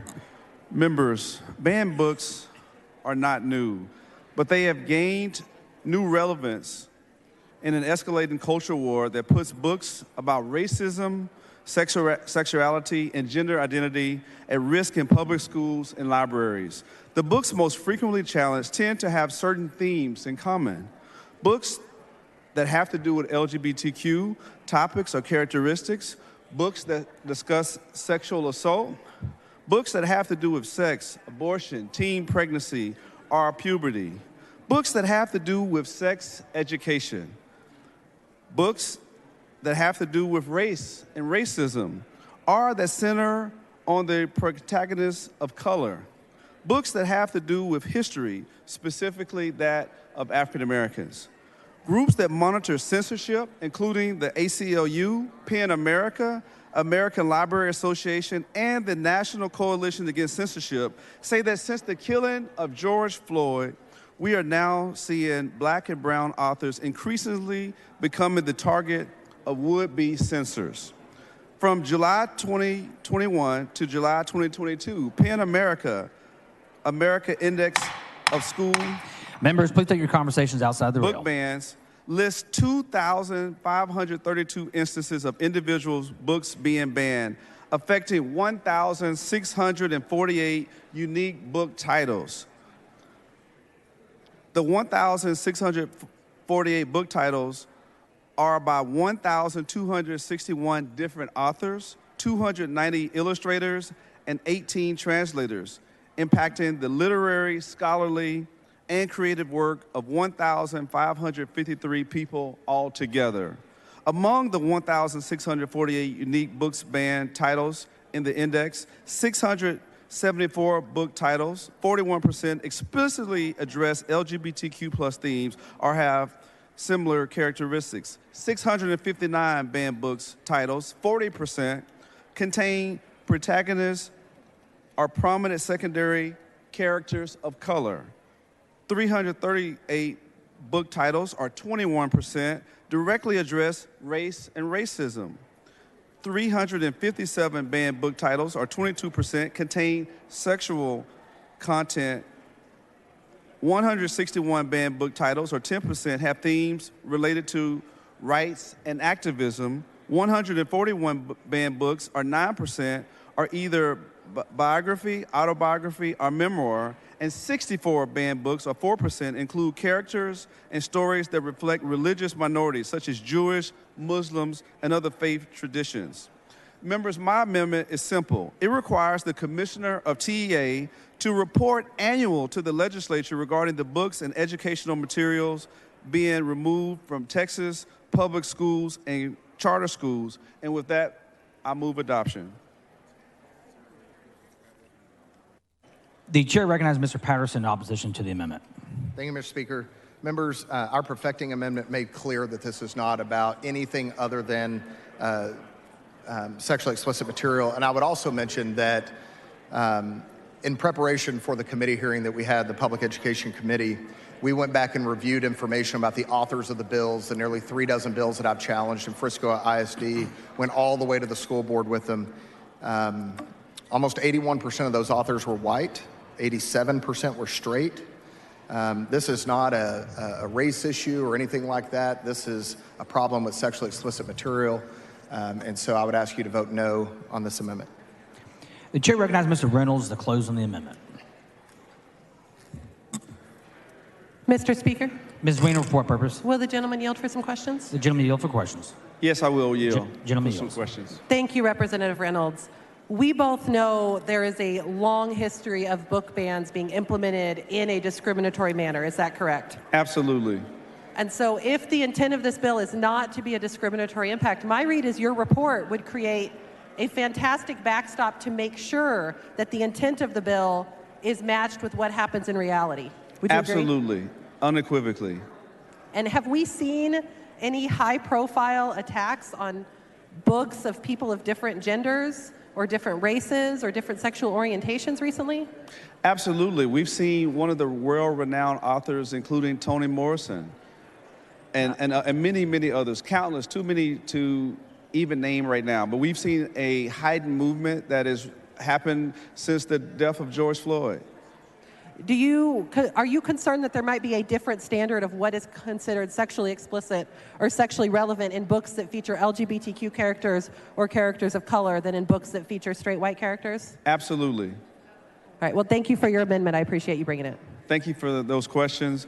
Members, for the very reasons that we just talked about between myself and Representative Zwiener from the front and back mic, we need to have the TEA commissioner to look at these books and give a report to the legislature. We want transparency and we want accountability. And with that, I ask for your favorable consideration and I move passage. Mr. Reynolds sends an amendment. The amendment is not acceptable to the author. Mr. Reynolds has requested a record vote. The clerk will ring the bell. So Mr. Patterson voting nay, Mr. Reynolds voting aye. Mr. Rosenthal voting aye. Ms. Hinojosa voting aye. Mr. Tallarico voting aye. Mr. Goldman voting nay. Have all members voted? There being 61 ayes and 84 nays, the amendment fails to adopt. The following amendment, the clerk will read the amendment. Amendment by Murr. The chair recognizes Mr. Murr to explain the amendment. Mr. Speaker, members, this amendment changes the obscenity exemption in the Penal Code, which currently allows otherwise illegal sexual content to be legal for educational or governmental purposes. This creates a loophole to allow or even require sexually inappropriate materials in our libraries. And in fact, this section of code forms the basis of some legal arguments in federal litigation against elected officials in Llano County and about their county library in my district. Mr. Tallarico, for what purpose? I raise a point of order against further consideration of this amendment on the grounds that it violates Article 3, Section 5A of the Texas Constitution and Rule 11, Section 2 of the House Rules of Procedure, that the amendment is not germane to the bill. Please bring your point of order down front.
The point of order has been withdrawn. The amendment has been withdrawn.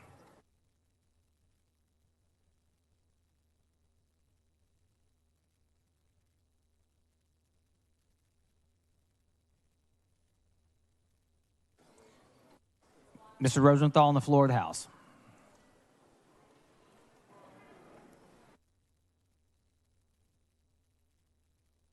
The chair recognizes Mr. Rosenthal to speak in opposition to the bill. Thank you, Mr. Speaker. Members, if I could have your attention for a moment. Book banning and book burning has been practiced for centuries on this planet. The earliest recorded incident that I could find dates back to the Huang Dynasty in China. The emperor burned all books of the past explicitly to erase history. Julius Caesar in 48 BC burned down the Great Library of Alexandria in Egypt. In 15th century Egypt, Italy saw mass bonfires to, quote unquote, erase all vanities. First book to be banned in the United States was in 1650, when the Massachusetts Bay Colony condemned William Pynchon's The Meritorious Price of Our Redemption, just because it refuted Puritan doctrine. The book was publicly burned at the Boston Marketplace. Members, in 1873, the United States Congress passed the Comstock Law, condemning the trade of literature and articles deemed to be, quote, obscene and for immoral use. The Comstock ban targeted works that contained sexual content, including medical journals on human anatomy. Following the enactment of Comstock, anti-obscenity laws were created in other states. Famous books banned under this law included Ulysses by James Joyce and The Canterbury Tales by Geoffrey Chaucer. James Joyce's Ulysses was a series of episodes published in 1918 about the travels of Leopold Bloom through Dublin, Ireland. The U.S. Post Office seized the magazine after an episode in which the main character fantasized about a young woman. Issues were burned and the book was banned under the Comstock Law. The Canterbury Tales also banned for sexual content and use of swearing. Book burning really took off in the late 18th century into the 19th century until a movement of writers called modernists began to fight back. The modernists challenged the boundaries of what was considered acceptable literature and wrote about topics that had been considered taboo before. Members, we're talking about topics that once were considered taboo, like thoughts about World War I, the Industrial Revolution, and the breaking of some social traditions. Works by Ernest Hemingway and F. Scott Fitzgerald were banned during this time, and in 1929, Hemingway's book, A Farewell to Arms, was banned for, quote, crude subject matter, unquote, because it depicted a gruesome account of World War I. F. Scott Fitzgerald's The Great Gatsby was banned because of the affair between Daisy and Gatsby. It included themes of sex and adultery, and there was some violent language in the book as well.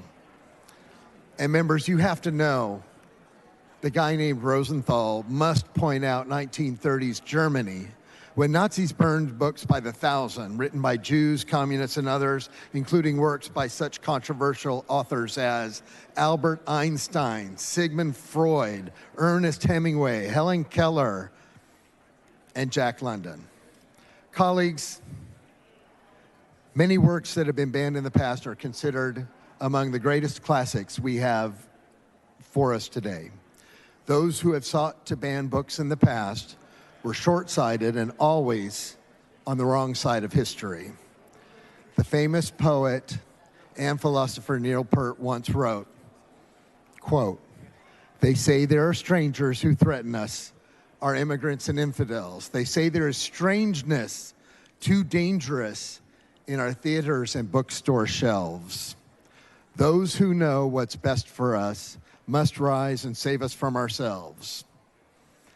Members, I simply can't believe we are in this place today, and I urge you to defeat this measure. Thank you very much. The chair recognizes Mrs. Weiner in opposition to the bill. Mr. Speaker, members, Thank you for your attention on this bill that I truly think goes far beyond what most members in this building would support. I want to tell y'all a story about something that happened to me. When I was 17 years old, I was already out of high school. I was working at a job and with primarily people who were a good bit older than me. And I used to drink with them. I was underage, but they generally took care of me, made sure I was all right. One night, for the first time in my life, I became blackout drunk. When I came to, I was in a sexual situation with my 27-year-old boss. I did not consent to being in that situation. I had never been in that type of situation before. And members, I didn't have the words to call that rape for a decade. I did not have the words to say that what had happened to me had not been okay. And instead, I blamed myself for behaving, quote unquote, slutty, because I had hooked up with this person when I was, again, completely unconscious. Members, I bring this up because I could have used a book about sexual assault to help me define what had happened to me. I could have used a book to help me know that what happened was not my fault. We all have concerns about exposing kids to adult material, but the truth is our kids, particularly our teens, sometimes have to live adult lives. That is part of their experiences every single day. I've been concerned about this bill, for a year before it was filed. But when I watched the layout of this bill in the House Public Education Committee, one of the things that startled me is how over and over again the scenes people would read from books as being too explicit to possibly be in the hands of our teens were stories of sexual assault. It was the scene from The Bluest Eye. It was a scene from sexual assault in The Perks of Being a Wallflower. It's scenes from this book, Out of Darkness, by Ashley Hope Perez, one of the books that the author of this bill has challenged in his home school district. Again and again, the scenes people targeted fell in one of two categories: sexual assault or LGBTQ scenes. And the latter was not a surprise to me, still a problem, but not a surprise. The sexual assault scenes were a surprise. And members, we need to think about what we consider inappropriate for our kids, because even if we don't think our teens need those stories, they do. And they know what they need. That's what's critical about our library spaces. They are spaces of voluntary inquiry where students can go find material that is meaningful to them. And members, the other critical thing is this bill is based on a bait and switch. This bill was drummed up using images primarily from books that used images to try and talk about sex education. And I think we can all agree books that are trying to deal with sex education, whether from a perspective we agree with or a perspective we disagree with, are very, very different from narratives. Narratives that we use to understand the world around us. Narratives that we use to develop empathy for those who have experienced things we haven't. Narratives that we use to cope with what has happened to us in our lives. Those narratives are critical. And members, those narratives are what's really under attack. This bill did not start with HB 900 and Representative Patterson's conversations with Frisco ISD about books upon their shelves. This bill started with House Bill 3979 that was directly targeting the narratives of people of color about race and racism. After that bill, our former member, Representative Matt Krause, released a list of over 800 books that he thought schools should remove from their libraries. Members, those books contained lots of books that contained no sexual conduct whatsoever. And Tango Makes Three, a book about two male penguins who loved each other very much and hatched an egg. Members, I don't know how you make penguins pornographic, but it's not And Tango Makes Three. These are books that were targeted based on the ideas contained within the books. And Representative Patterson's own path to this bill was not straightforward with sexually explicit material. He also targeted books that he claimed taught critical race theory. And I think that is something we need to fundamentally understand about this legislation. It is not about protecting kids. It is about allowing books to be discriminated in our schools because we disagree with the content within them or with the types of narratives they're sharing. And remember, both of those two things are patently unconstitutional. Representative Patterson cites in his bill PICO v. Board of Education, and that's the right site. That is the case that controls. And that case is very clear that you cannot remove books on the basis of the ideas contained within them or the identities of the people within them. So if that's not the goal of this bill, we need to pull back and rethink and try to narrow substantially instead of targeting narratives we are uncomfortable with. Members, the other thing I want to point out is there's this narrative that because we can ban something on TV, we can ban it in books. Members, the Supreme Court's ruling in FCC v. Pacifica was very narrow and specifically limited to broadcast. Not even all television, just the few big broadcast stations.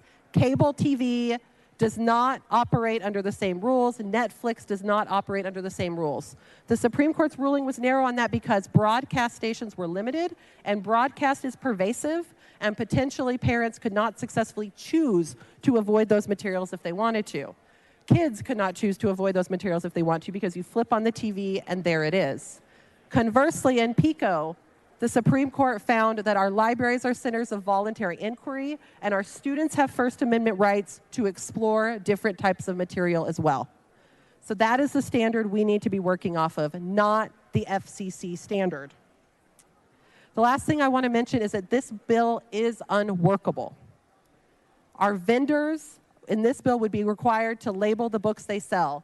Members, vendors do not write the books, they do not edit the books, they do not publish the books. They are the wrong people to even consider this material.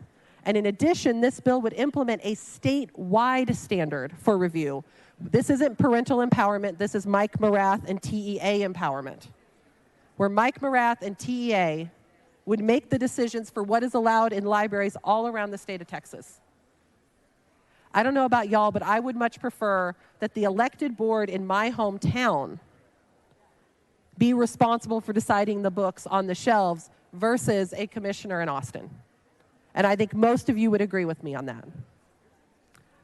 Lastly, members, I want to acknowledge how hard this has been for librarians. I have had the privilege of maintaining a relationship with my own high school librarian, a relationship that quite frankly has been strengthened during conversations around this legislation. And I ask you to think back to librarians you know. Think back to librarians you worked with in elementary school, middle school, high school, in your community, and ask yourself, did any of them want to hurt kids? Have you ever met a librarian who got into public education to try and harm our children? Because I think every one of us has never met that librarian. The target that has been put on their backs is unfair. Our librarians have experienced harassment and threats and been called terrible names, all for trying to help children become lifelong readers. So members, we should end this moral panic today. We need to move on and vote no on HB 900.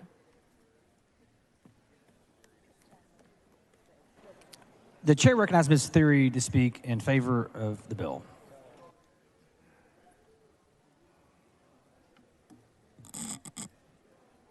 Thank you, Mr. Speaker. Members, I'm going to vote for this bill, and I want to explain why. I think it's very important that we talk about the facts. If you read the language of the bill, it's called the Reader Act, so I would encourage people to actually read it. But I actually have a child in the public schools that are affected by this bill. I've taken the time to do my own research. I can 100% guarantee that I found at least 15 books in my district that absolutely have no place in a child's library. I don't know if there are any children here on the floor, so I'm not going to give some of the details, but I will submit to you that books that tell children that the internet is a great place to research their kinky sexual fantasies and to meet strangers is not appropriate. That book is in my district. A book that tells kids that the online world is chock-a-block full of pornography professionals and amateurs sharing their sexy adventures online is not appropriate in any public school. Books that tell children that porn is a sugary treat is not appropriate in a public school, a tax-funded public school. There are hundreds of books that I would submit to the members that you would not be comfortable going to that back mic and reading the content on the House floor. You would not have the guts to read it out loud. You would be embarrassed to read it out loud. You would never sit at your kitchen table and read some of the content to your own children. And if that is the case, then how can you say that these books belong in our public school if you wouldn't even read them out loud? When I began doing this research, I talked to folks who said, because they made it a partisan issue, and it's not about that for me. It's about kids. And they said, these books aren't really in the schools, Rep. Theory. They're lying to you. Well, everyone, there's a database online that has every book in every public school. All you have to do is go to the website and type it in, and you will see that the books are there. Now, I don't want to take out good books that help children thrive academically or culturally, but we have to have some guardrails because something has happened. Somehow, these books have infiltrated our schools, and I don't know how these vendors got them through, but what Representative Patterson's bill is doing is setting up some standards so that we can go back and vendors will have to submit which books contain highly sexually explicit material. I'm telling you, members, even when I told my daughter, I couldn't give her all of the details, but when I asked her, does she think that going online is a safe place to meet strangers?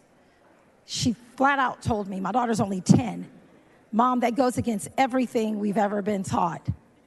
She's like, remember stranger danger? She's like, why would I go online to meet strangers? There are books that tell kids how to go on dating websites and to upload pictures of themselves for strangers to look at them. That is exactly what To Catch a Predator is about when you see the shows on television where they catch predators finding kids this way. I met with a group of advocates against human trafficking. They looked at many of these passages. One of the young ladies who was a victim of trafficking burst into tears and said, this is exactly how I was groomed, Representative Theory. Exactly that. People showing me materials, exposing me to pornography at a young age, and telling me how to go and meet people online. It is what it is, members. And if anyone wants to say, well, the Bible has some things in it that aren't appropriate, I would submit to you that the Bible is one book, and obviously we know it's read as a whole, which is what Rep. Patterson's bill is saying to do. But these are hundreds of books, I don't know, perhaps thousands. But if you're gonna tell me that you're okay with books telling your kids where to buy sex toys and telling your kids how to go online to meet strangers, to explore their fantasies, and much, much more, then vote against it. But I'm here to tell you that I stand on my vote. I'm a mom, and I'm being honest, and I support the bill for all of the reasons that I've laid out. Thank you. The chair recognizes Mr. Toth to speak in favor of the bill. Thank you, Mr. Speaker. Members, I stayed up late last night and I watched CISD, Conner Pennant School District, vote to keep Ramona Blue in our library, our public library. Parents are frustrated, which is why we need this bill. It was just 2 months earlier, the perks of being a wallflower. Our board was unable to remove that bill. This bill is not about banning any books. To Kill a Mockingbird, Lord of the Flies, Dr. Seuss, Huck Finn. Those are all books that have been banned by progressives. We are not banning books. We want to put parents back in charge. This is a great bill, and I look forward to supporting it.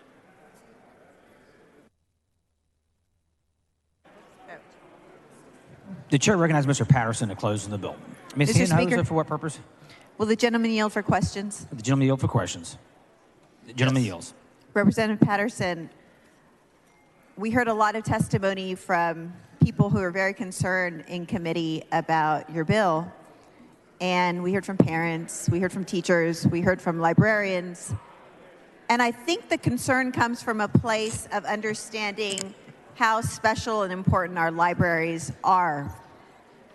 I remember the first book that I ever read as a kid that I got really into was just a book that I found in my public school library. And that was the first book that I loved, like you love a movie when you watch a movie, right? And it's those experiences, an opportunity for a child to learn something new about themselves, to explore their interests, that's important about our libraries and our public schools. Wouldn't you agree? Absolutely. And so I think that's where the concern and fear comes about your book, is not wanting to cut off for our kids that opportunity to explore who they are and learn, and just learn new things about themselves. So I just wanted to ask you if you thought that that was an important part, an important function that our libraries serve in our schools. I think it's absolutely critical. And you know, one thing that I did not bring up in the committee hearing is that my grandmother's sister was a 40-year public school librarian, 4 decades as a librarian in public schools. My mom taught first grade in public schools for 38 years. I believe in the public education system. I do. I believe in our public school libraries. I think that they're critical to the development of our kids. But the problem is that when you have these radically sexually explicit materials on the shelves, what does that do to our children when they're exposed to that? We know things now that we didn't know a long time ago about brain development and maturity and the harms that sexually explicit materials can do to the brain of anyone, but especially to children. And so I agree with you on that, but I think we also have to have an added layer of protection, just as we have in our sex ed curriculum in public schools. We need another layer of protection in our public school libraries. And I agree with you that there are some books that just shouldn't be in our school libraries. But then there are also some books that might be not in the best taste, maybe even a little vulgar. Yes. You know, we've talked repeatedly about one of my son's favorite series, Fart Quest, right? That's I'm right. a boy mom, and I would, if I could choose what my son was interested in reading, it might be something else. But my son also is dyslexic, and it was those books that are maybe in poor taste, that are about funny things that little boys like to read about, that kept him going and kept him reading. Wouldn't you agree that a book is valuable for a child, not just because the content in it of itself does not have to be highbrow, but just to keep a child reading and their interest, piquing their interest, is important? Wouldn't you agree? Absolutely. Look, if this was King Jared instead of one of 150, we would probably only read for the first couple of years in school only and not do anything else. I believe it's that important, and I believe that it's sad, you know, how far behind many of our students are when it comes to reading. So yeah, any opportunity, whether it's that or Captain Underpants that my boys like, you know, they need those opportunities to read those books. Thank you. And finally, also we know that different parents have different standards about what's acceptable for their own child. And there are some parents who don't think it's appropriate to ban any kind of book for their child, right? Will those parents who don't want their books denied to their child, who wouldn't themselves deny access to books to their child, will they still be able to check out books that are sexually relevant in Yeah, the library? The beauty of the bill is, we're not banning any books. We're not talking about bookstores. We're not talking about Amazon. We're not talking about any of that kind of stuff. We're not even talking about public libraries. We're only talking about public school libraries where minors go in unaccompanied by their parents. They would not have access to the sexually explicit material that would be patently offensive by community standards, but they would have access to what you mentioned, the sexually relevant material. Parents have an opt-in to allow their children to have access to any of those books that are sexually relevant if they so choose. I may not want my child to read that. You may, or someone else may, and that's your right as a parent to dictate what your child reads. Thank you, Mr. Patterson. Thank you, ma'am. Ms. Rose, for what purpose? Mr. Speaker, will the gentleman yield for a question? The gentleman yield for a question. Yes, ma'am. Representative Patterson, there's a lot of talk about books that shouldn't be in schools. So could you give some examples of the types of books that you feel should be in the schools and the library? Oh, I couldn't name every book that should be, but I have a list of, roughly just give me 3 some dozen. examples, because you all keep talking about these issues of books that shouldn't be. So I'm just really curious as to what books you feel needs to be in schools besides the educational pieces. Yeah, when I was a child, I really enjoyed Hank the Cowdog. That was one of my favorite series. When I was a little bit older, I loved the Goosebumps series. I read those all through middle school. The problem with some of these older books, though, that we have, older being, when I was a kid, the problem that we have is that a lot of the authors have sold the rights to their books to these publishers. And in 2023 America, things are a little bit different, and they've decided to go back into some of these series and change the books. It's not the same exact book that I had, and add some of this maybe explicit content or other content that we wouldn't view as appropriate. So just because there's a title of a book that you and I have agreed that in years past it's been appropriate, if that book has changed, if the content in that book has changed recently, maybe that book should be reviewed and see if it's still appropriate or fits one of the categories. But, those are 2 examples of series that I read when I was a child.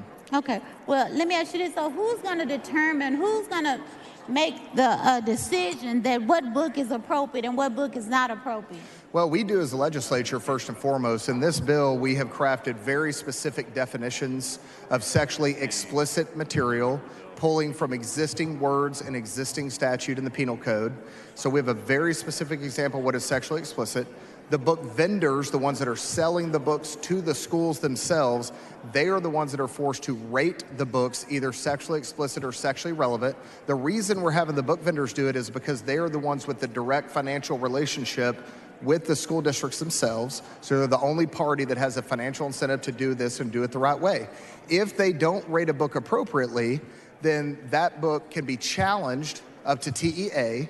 And if TEA rules that maybe they didn't rate it as sexually explicit and it should, that book vendor has a 60-day window to go in and approve of the new rating. If it is viewed as sexually explicit, they have to issue a recall for that book. Now, if they choose not to do that, and that would be their interest or their choice, then they go on a list, and they will no longer be able to sell books in the state of Texas. Well, let me ask you this. Are you familiar with a book called The 1619 Project? I'm familiar. I've not read it. Okay. Do you know if that book would be appropriate? I'm sorry? To be in schools? Do you? Would that book be appropriate to be in the school library? I'm not familiar with that. I'm bill? familiar with the organization. I'm not familiar with the book, but I will say that if it meets the definitions here of sexually explicit, or or it doesn't fit within the guardrails of the new mandatory library standards, if it's pervasively vulgar, for example, and that is, there's a book that had the F word in it over 100 times, that would be an example of pervasively vulgar.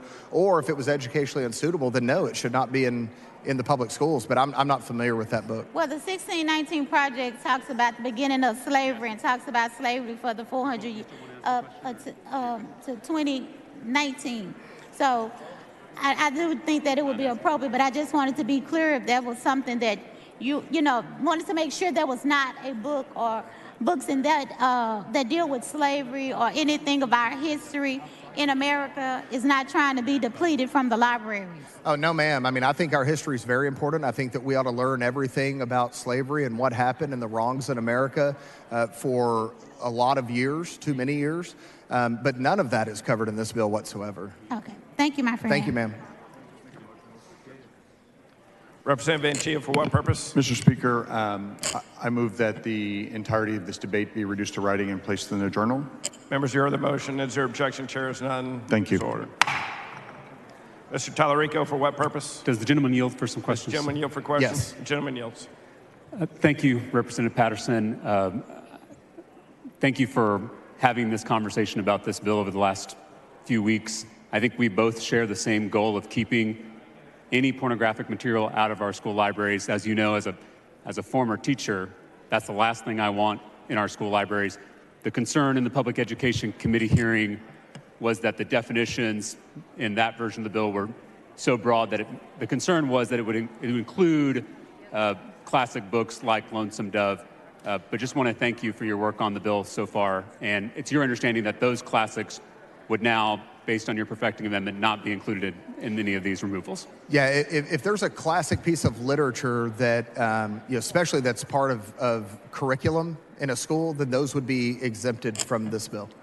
Great. I have kind of three areas of questions about things I'm still concerned about and just want to go through that. One is process, one is sexually relevant, and that definition, and then the other is the pervasively vulgar.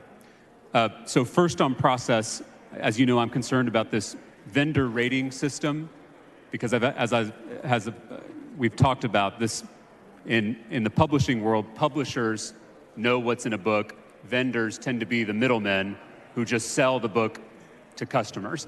My concern is that vendors won't necessarily be equipped or qualified or suited to apply these ratings, whereas publishers would be much better equipped to do the ratings. So just want to hear from you about why we're going after vendors instead of publishers. Yeah, so, number one, first and foremost, they better get ready for it because it's coming. Number two, I would say that they are the ones that have the direct financial relationship with the schools. They have the financial incentive to do this and do it the right way. No state in the country is going to build more schools than the state of Texas in the coming decades. There is ample opportunity to make a lot of money selling books in the state of Texas. But if they're selling books here, they need to be appropriate for children. And so that's where that lands. Now, I understand that, companies like Follett would rather sell sexually explicit materials to children. They told Representative Shaheen and me that personally in a meeting in my district office, that we would be forced to stop them legislatively from selling this explicit content. And so that is why we are here today. Is there a reason why we're not requiring the publishers who know the content of each book and who have staff that are qualified to make these judgment calls? Is there a reason we're not having the publishers do the ratings and instead having the middlemen do the ratings? Yeah, absolutely. We chose to do the book vendors because they have the direct financial relationship with the districts. The publishers, if they don't have a direct financial relationship, then, who do you hold accountable? What happens when vendors have different ratings? Different companies make a different judgment call about a particular book, and we've got different ratings from different vendors. How does your bill approach that? Yeah, that's a good question. So anyone can challenge the rating on a book. And so let's say if Follett, doesn't and Permabound does, then parents would have the opportunity to appeal that decision up to the TEA, and then the TEA would make a decision on the appropriate rating. And so that would be Commissioner Morath having the final say? Yes, and his staff. Last question about process is I'm concerned that some of these big vendors, let's take Amazon, right? Amazon sells books to a lot of people, a lot of states, a lot of countries. If we're putting a requirement on Amazon to create a whole new rating system, wouldn't Amazon just choose not to sell books to Texas school libraries rather than go through this bureaucratic process? How are you thinking about that? Yeah, it's a free country. I mean, they could make that choice if they, chose to do that. And I think my concern would just be if vendors decide to do that, it'll just make it harder for librarians to get books, but just wanted to make sure. Look, again, no one is going to buy more books than the state of Texas in the coming decades. So there's a financial incentive. Furthermore, I believe that this is model legislation that we can take everywhere in the country. And so I'm looking forward to all 50 states adopting something similar, and that'll make it a little bit easier on them. So those are my concerns about process. I want to move on to the second, which is sexually relevant. Can you help define for the body the difference between sexually explicit and sexually relevant? Yeah, the definitions are very, very similar. In fact, there's only a few words different. They all point to different sections of the penal code in terms of definitions of the types of things. And given the audience here, and you and I have had this discussion before, I'm not going to read some of those words. But in the sexually explicit material, that is stuff that is patently offensive based on community standards. That's a standard that the FCC uses, a community standard for all 330 million Americans. So I don't think it's out of line to say for 30 million people we could establish a community standard. That's helpful. Can you give an example of, and it could be not just books, but television, movies, what is an example of like, this would be sexually relevant, this would be sexually explicit? I'm sorry, I cannot. Sorry if you can't hear me. Example of something that's sexually relevant versus sexually explicit. I understand the definitions. I'm trying to at least give us an understanding, not just in books, but a movie, a television show. Yeah. What would be something that's sexually relevant versus what's something that's sexually explicit? Well, Genderqueer, which was the book that kind of started this whole thing, which graphically illustrates two boys engaged in some activities. That book would be deemed sexually explicit. Unfortunately, even though that book has been challenged in multiple school districts, it remains, as of the week that we had the committee hearing, in 35% of the top 21 school districts in the state of Texas, more than 1.4 million students represented in those 21 school districts. It remains in more than 35% of those schools. So that would be an example of sexually explicit. A sexually relevant book would deal with themes, right? So the themes of a sexual encounter or the themes of perhaps sexual assault, that would be a sexually relevant book, but it may not contain the graphic nature, or the graphic contact, or the graphic depictions that a sexually explicit book would contain.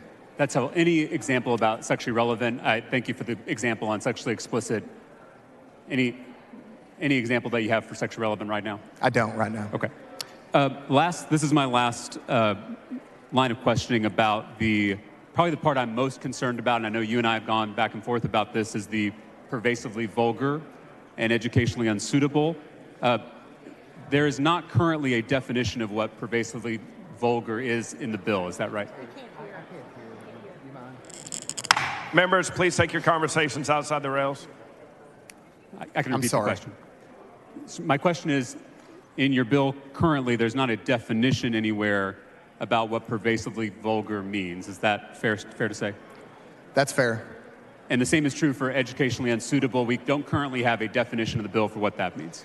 We don't. The reason we chose those two words and that we chose them specifically as pervasively vulgar or educationally unsuitable is because that's the established case law in PICO versus Board of Education, where even in both sides of the argument, in that case, by the way, the school lost.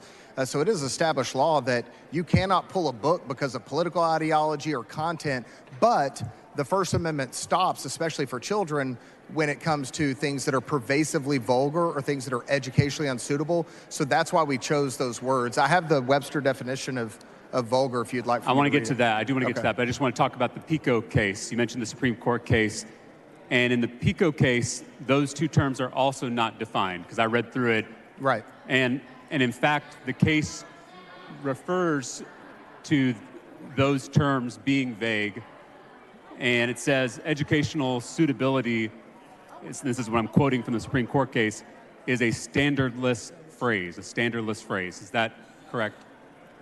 Man, I'm sorry. I didn't hear what you said. I'm trying.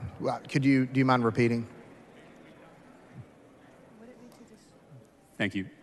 I was referring to the PICO Supreme Court case, and I said in that case, all the justices admitted that these are vague terms. Right. And they said that educational suitability, one of the terms used in your bill, is, quote, a standardless phrase.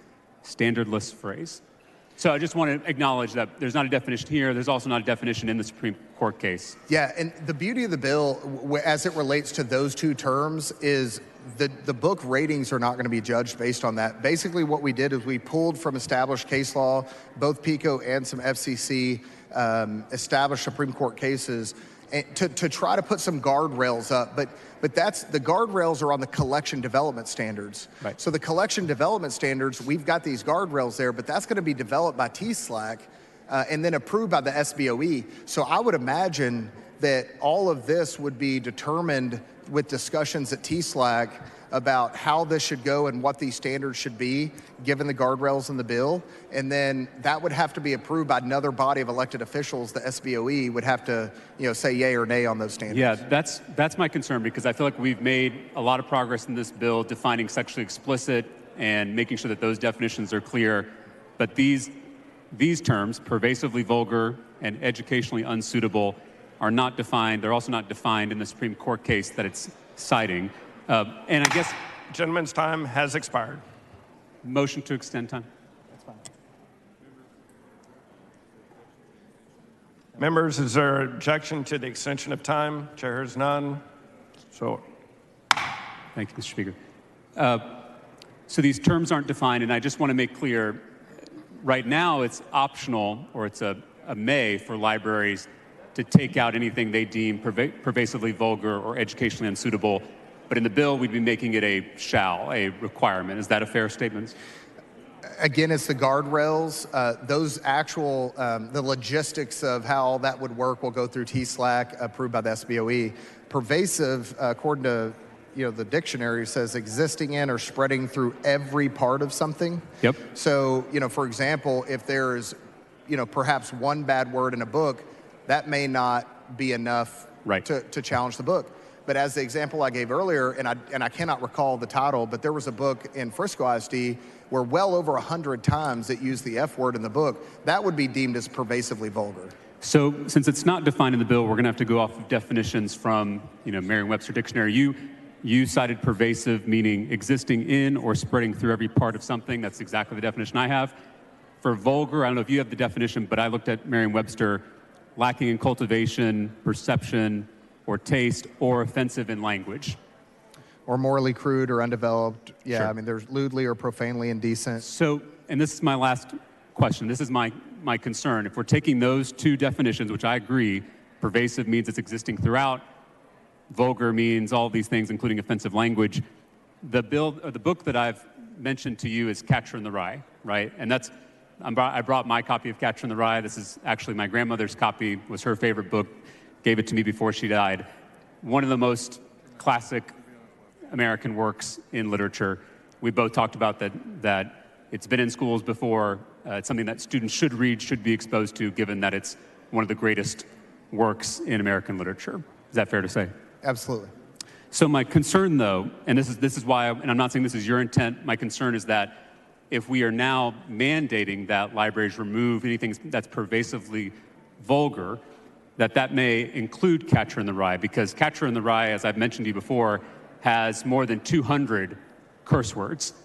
And the book is only 212 pages, so that's a curse word a page, which also includes the F word and other words that we can't say here on the House floor. So my concern is that the Catcher in the Rye may be banned under the current language of the bill. How would you respond to that?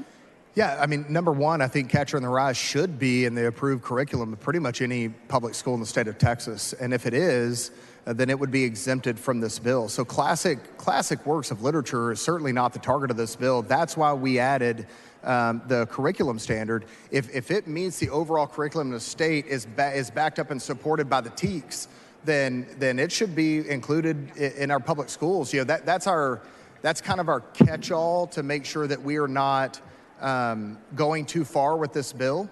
That is, if it is part of approved curriculum, then it should stay. And there are certain children that should read that, perhaps. Certainly not in elementary school, but there could be. And I appreciate that that's not your intent. I'm glad that's why we're having this conversation. My concern, though, is that, and I've told you this before, that the required curriculum statute that you reference in your bill only says that schools have to have science, mathematics, social studies, and language arts. And so if a school doesn't have Catcher in the Rye as part of their curriculum, then the current language of the bill says it has to be banned. Well, again, we're not banning any book, but what I would tell you is that, that's the school's decision. Schools make decisions every single day about, lesson plans or, which materials, educational resources that they're going to provide to students. And, hopefully they would choose that one, but they may not. But that's for every school to determine on their own. And if they don't choose it, then it would fall under the removal requirements in the bill. Perhaps. And I thank you again, Representative Patterson, for working with us, especially on the perfecting amendment. And I thank you for being collaborative in this process. Thank you, Mr. Speaker.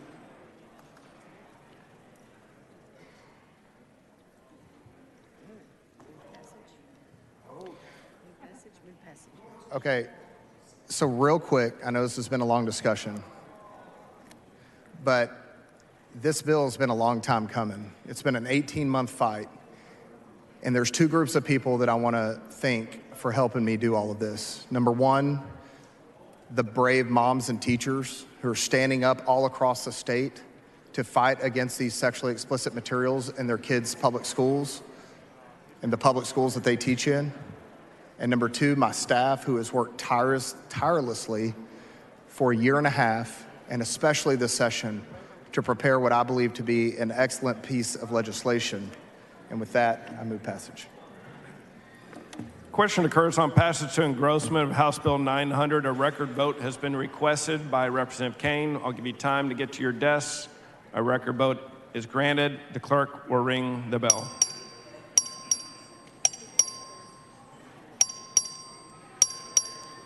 Have all voted? Show Representative Canales voting no.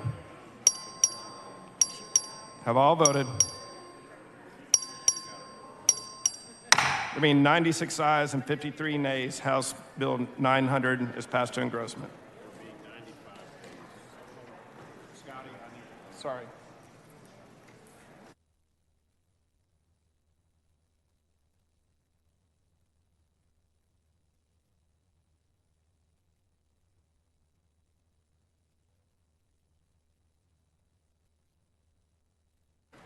Members, there were 95 ayes and 53 nays. House Bill 900 is passed to engrossment.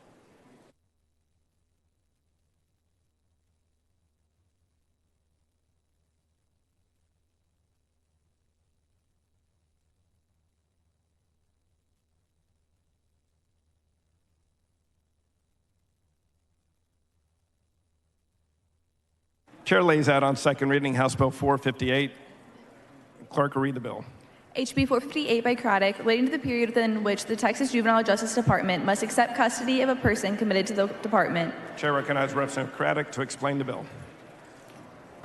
Mr. Speaker, members, what this does is address the problem of delays of months to years for youth being transferred to the juvenile justice program and services. And what this does is clean it up so it works out and requires the juvenile justice department to intake within 30 days of the disposition of the order by the judge. It removes the uncertainty of those in the program for prolonged delay, and the youth in the system receive credit for rehab beginning the 31st day after sentencing by the judge if they've not been picked up and transferred. It provides compensation to the counties for any youth sentenced and not picked up by the Juvenile Justice Department within 30 days. I move adoption. The senior member wishes to speak on for or against House Bill 458. Not the question occurs on passage to engrossment. House Bill 458. All those in favor say aye. All those opposed say nay. The ayes have it. House Bill 458 is passed to engrossment. Chair lays out on second reading House Bill 213. The clerk will read the bill. HB 213 by Moody, relating to the release on parole of certain inmates convicted of an offense committed when younger than 18 years of age, changing parole eligibility. Chair recognizes Representative Moody to explain the bill. Mr. Speaker. Representative Tenderholt, for what purpose? I raise a point of order against further consideration of the committee substitute 213 under Rule 4, Section 32C2 on the grounds the bill analysis is misleading. Bring your point of order down front, Mr. Tenderholt.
Mr. Tinderholt raised a point of order against further consideration of the committee substitute the HB 213 under Rule 4, Section 32C2 on the grounds that the bill analysis is material misleading.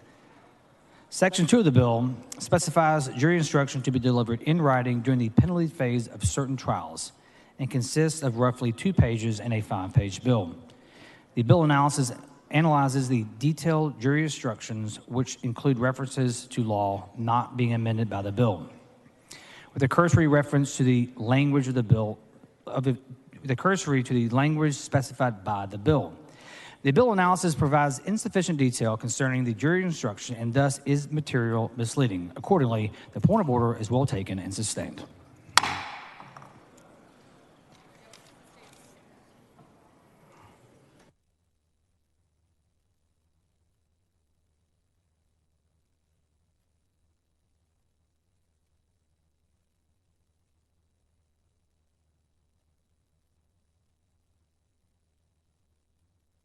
The chair lays out on second reading HB 2217. The clerk will read the bill.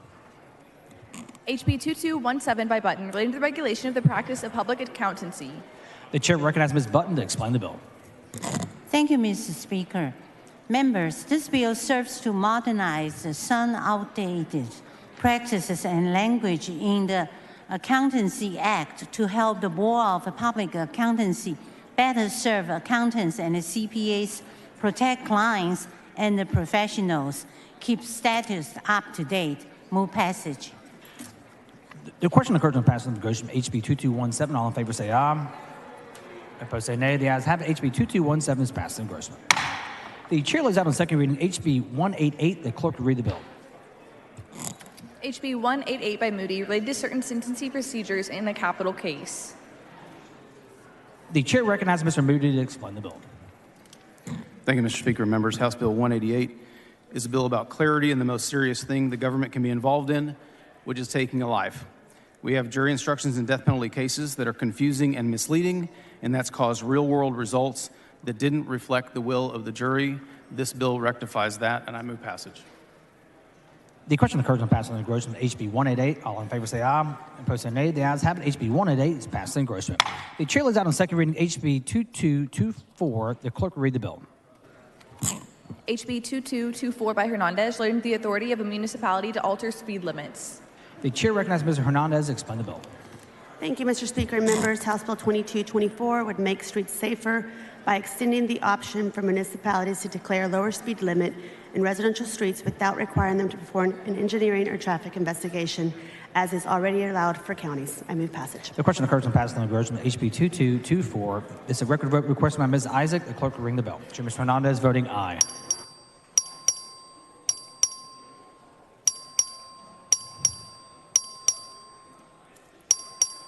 Have all members voted? There have been 81 ayes and 50 nays. HB 2224 is passed through engrossment. The chair lays out on second reading HB 999. The clerk will read the bill. HB 999 by Price, relating to the effect of certain reductions in a health benefit plan enrollees' out-of-pocket expenses for certain prescription drugs on enrollee cost-sharing requirements. The chair recognizes Mr. Price to explain the bill. Thank you, Mr. Speaker. Members, House Bill 999 is a pro-consumer bill about health benefit plan enrollees, deductibles, and out-of-pocket expenses. It requires all payments made by or on behalf of a patient count towards their deductible or out-of-pocket costs. It protects patients from policies making it more difficult to afford medication, and I move passage. The question occurs on passing engrossment HB 999. All in favor say aye. Opposed say nay. The ayes have it. HB 999 is passed in engrossment. The chair lays out on second reading HB 2719. The clerk will read the bill. HB 2719 by Ashby, relating to the powers of the Texas Historical Commission over historic sites in the state. The chair recognizes Mr. Ashby to explain the bill. Thank you, Mr. Speaker. Members, House Bill 2719 clarifies the Texas Historical Commission's jurisdiction over historical sites, updates the maximum grant award for the Historic County Preservation Program, and allows the agency to operate an online shop to sell merchandise with proceeds benefiting our state historic sites. I move passage. The question occurs on passing engrossment HB 2719. All in favor say aye. Opposed say nay. The ayes have it. HB 2719 is passed in engrossment.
The chair lays out on second reading HB 3698. The clerk will read the bill. HB 3698 by Landgraf, relating to expanding access to the protective order registry and the inclusion of certain information regarding a person who is the subject of a protective order in that registry. The chair recognizes Mr. Landgraf to explain the bill. Thank you, Mr. Speaker. House Bill 3698 updates the Texas Protective Order Registry that we established in 2019, updated again in 2021, and this further increases access. I move passage. The question occurs to pass on engrossment HB 3698. All in favor say aye. Opposed say nay. The ayes have it. HB 3698 is passed in engrossment. The chair lays out on second reading HB 1518. The clerk will read the bill. HB 1518 by Darby, relating to the examination of appraisal services for an appraisal management company. The chair recognizes Mr. Darby to explain the bill. Thank you, Mr. Speaker. Members, House Bill 1518 seeks to eliminate a duplicitous onerous requirements for appraisal management companies. These reviews take place before the appraisal process. We're eliminating and making it more streamlined with that. I move passage. The question occurs on passing engrossment HB 1518. All in favor say aye. Opposed say nay. The ayes have it. HB 1518 is passed in engrossment.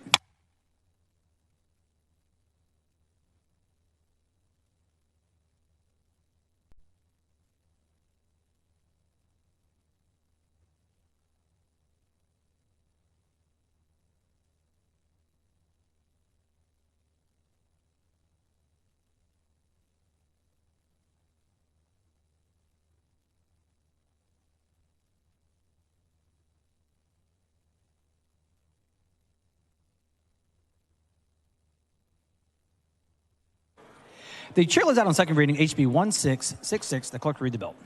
HB 1666 by Capriglione, relating to the commingling of funds by digital asset service providers. The chair recognizes Mr. Capriglione to explain the bill.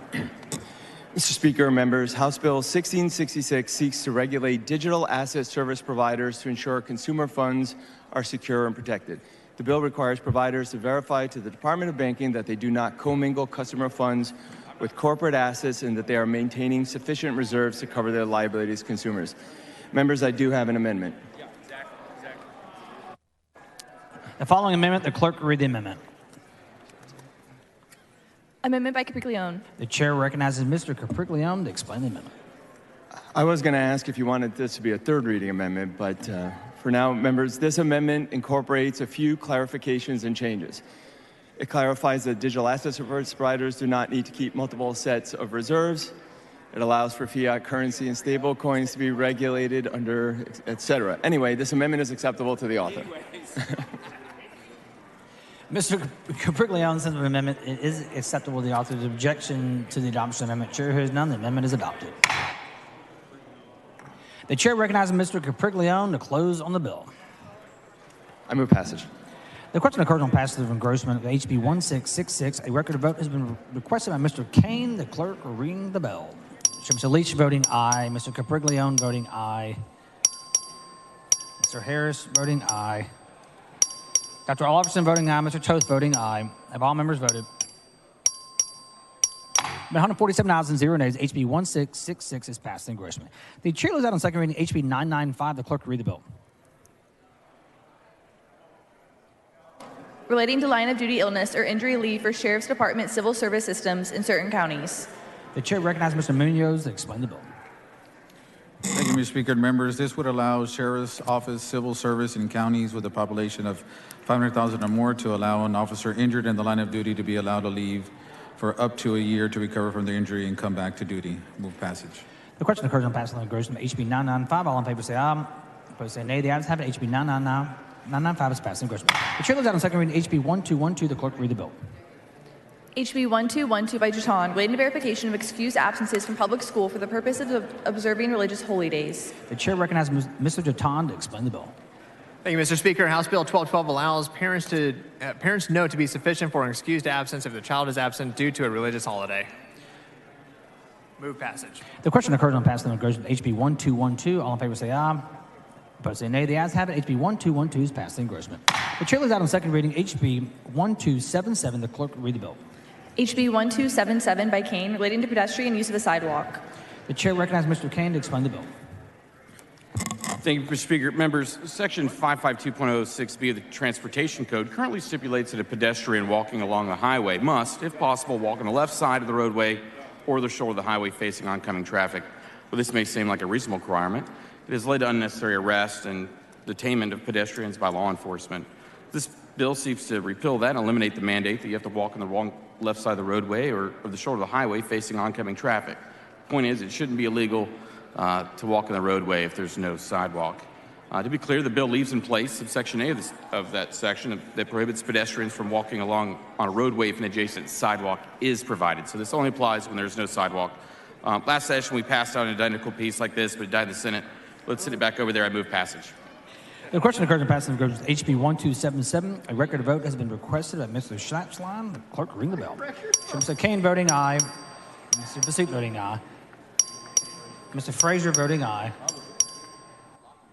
Have all members voted? There have been 142 ayes and 3 nays. HB 1277 is passed in engrossment. The chair leads out on second reading HB 555. The clerk will read the bill.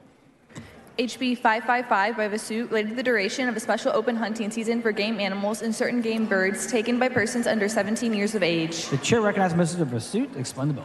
If you like hunting, this bill's for you. Members, this bill simply extends the minimum length of a youth hunting season for game birds and animals to 7 consecutive days to provide youth more time to hunt before the general season starts. Doesn't change bag limits, doesn't apply to migratory game birds or waterfowl.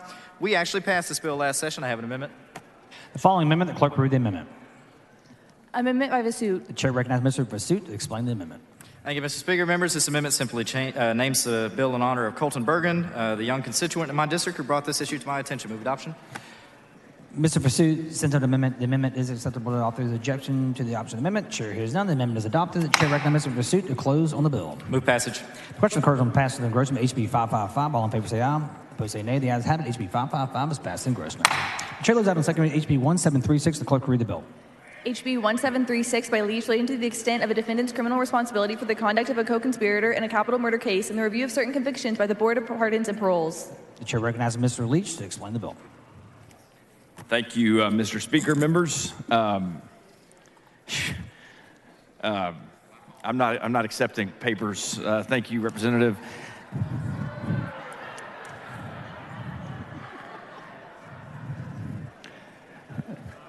One of my tweets must have offended him.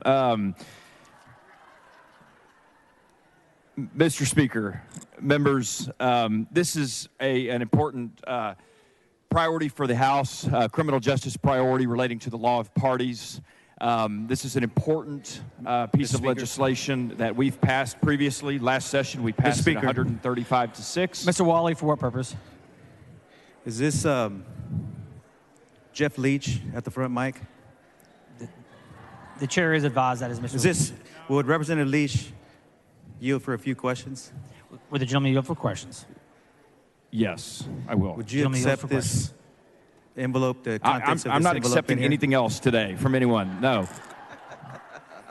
Mr. Speaker, Ms. Griffin Hawkins, for what purpose? will the gentleman yield for a question? Would the gentleman yield for questions?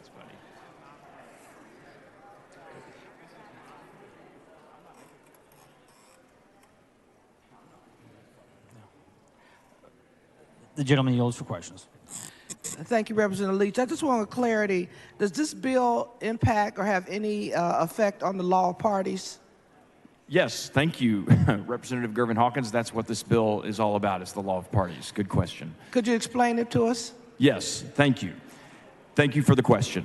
And in fact, I was about to. Members, we want to ensure in our criminal justice system that when someone is convicted of a crime and when they're sentenced to the ultimate penalty, that's the death penalty in Texas, that they actually had the requisite, not only the act was committed, but the requisite mental state that our law requires, that both of those are there. And this bill will protect against injustice that's built into the system.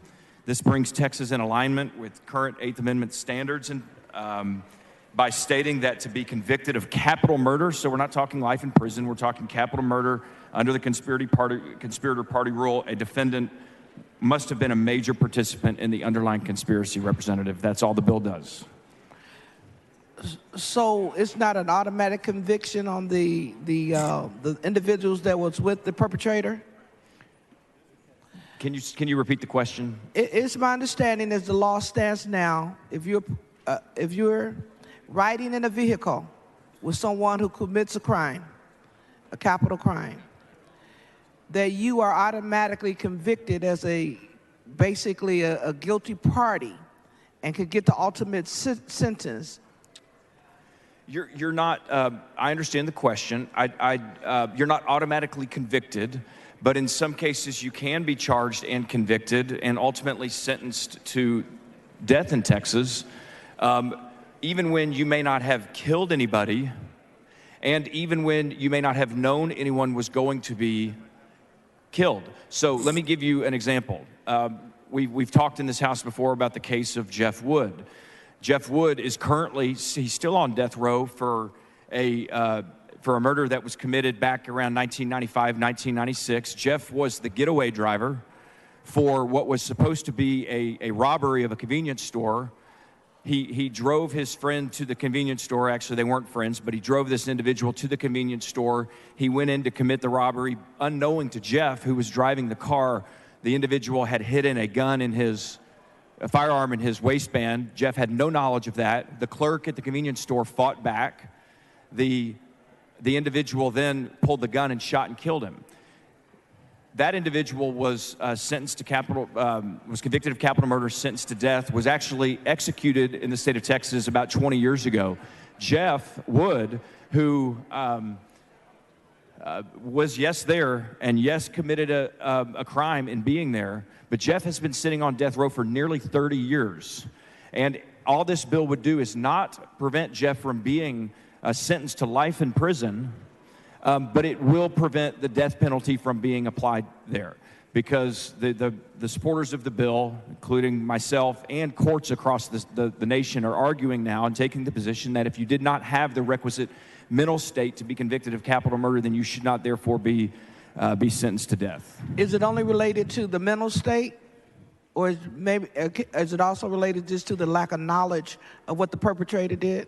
So in order to impose the death sentence in that case or a similar case, the jury would have to find that the defendant intentionally killed the victim or did not actually perpetrate the murder but intended that the victim was killed. So there are other cases in which, for instance, the Texas 7 case, which is a case that all of us know well, and there are others just like it, where the getaway driver was actually convicted of capital murder and sentenced to death, and rightfully so, because they knew that they were going there. There was a conspiracy to go and to kill somebody. Therefore, they both had, the getaway driver and the perpetrator of the crime, both had the requisite mental state.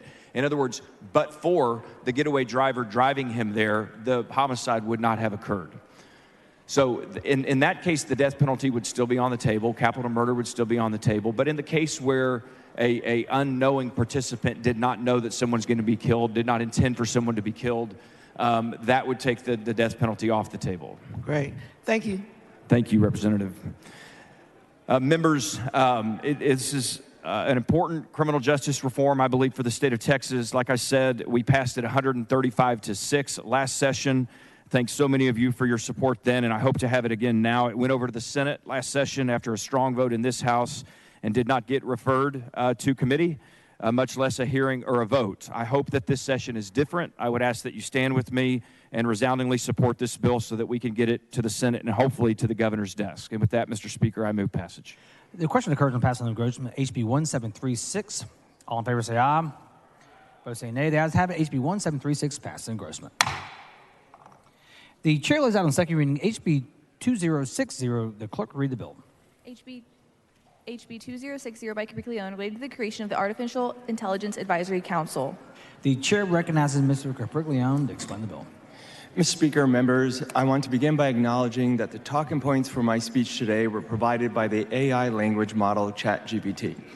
HB 2060 recognizes the need for ethical guidelines in the development and use of artificial intelligence in state agencies.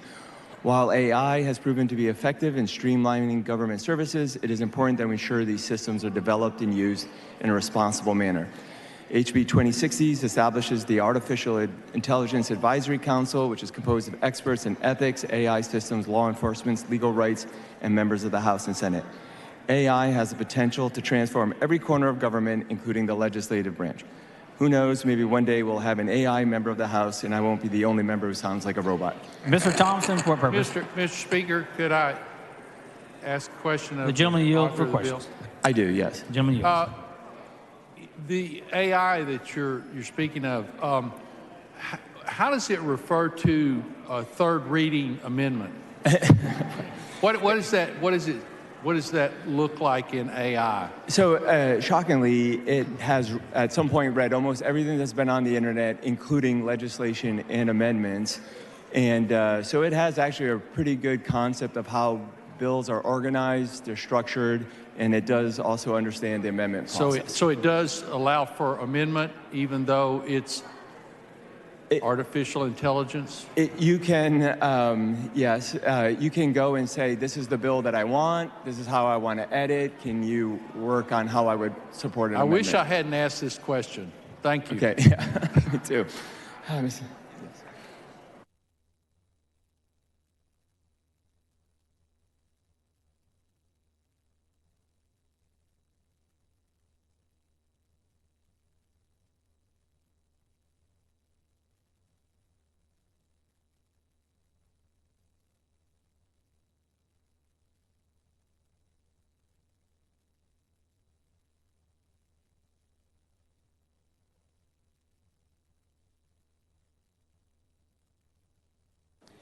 The following amendment, the clerk will read the amendment.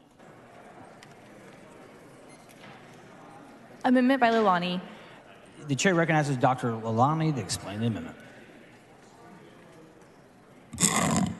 Thank you, Mr. Speaker and members. Artificial intelligence is a cutting-edge advancement in technology. However, without properly trained workforce, Texas will fall behind no matter what AI Council study determines. This amendment would simply add a language that AI Council would promote workforce knowledge of artificial intelligence and technology. This amendment is acceptable to the author. I move adoption. Dr. Lalani sends an amendment. It is acceptable to the author. The objection to the adoption of the amendment? Chair hears none. The amendment is adopted. The chair recognizes Mr. Capriglione to close on the bill. Thank you, Mr. Speaker. Members, artificial intelligence work has been going on for decades, but obviously over the last year or so, it's becoming more and more important. There's positives and negatives, and I appreciate your support on this. I move passage. The question occurs on passing the engrossment of HB 2060. All in favor say aye. Opposed say nay. The ayes have it. HB 2060 is passed in engrossment. The chair was out on second reading, HB 2007. The clerk will read the bill. HB 2007 by Martinez, relating to a certificate of merit and certain actions against certain licensed or registered professionals. The chair recognizes Mr. Martinez to explain the bill. Thank you, Mr. Speaker. Members, all this bill does, it's a cleanup bill that adds contractors to certificate of merit, and I move passage. The question occurs on passing the engrossment of HB 2007. Is all in favor say aye. Opposed say nay. The ayes have it. HB 2007 is passed in engrossment. The chair lays out on the second reading HB 422. The clerk will read the bill. HB 422 by Van Dever, relating to remotely conducting depositions, hearings, and other proceedings in juvenile cases. The chair recognizes Mr. Van Dever to explain the bill. Thank you, Mr. Speaker. Members, this bill amends the Family Code to allow judges to the option of remote proceedings for juvenile proceedings, and I move passage. The question occurs on passing of engrossment of HB 422. A record vote has been requested by Mr. Kane. The clerk will ring the bell. So Mr. Van Dever voting aye. Mr. Harris of Anderson voting aye.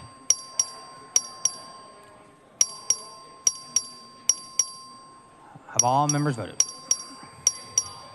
There have been 143 ayes and 0 nays. HB 422 is passed in engrossment. The chair lays out on third reading HB 420. The clerk will read the bill. HB 420 by Slauson, relating to the offense of providing an alcoholic beverage to a minor, increasing the criminal penalty. The chair recognizes Ms. Slauson to explain the bill.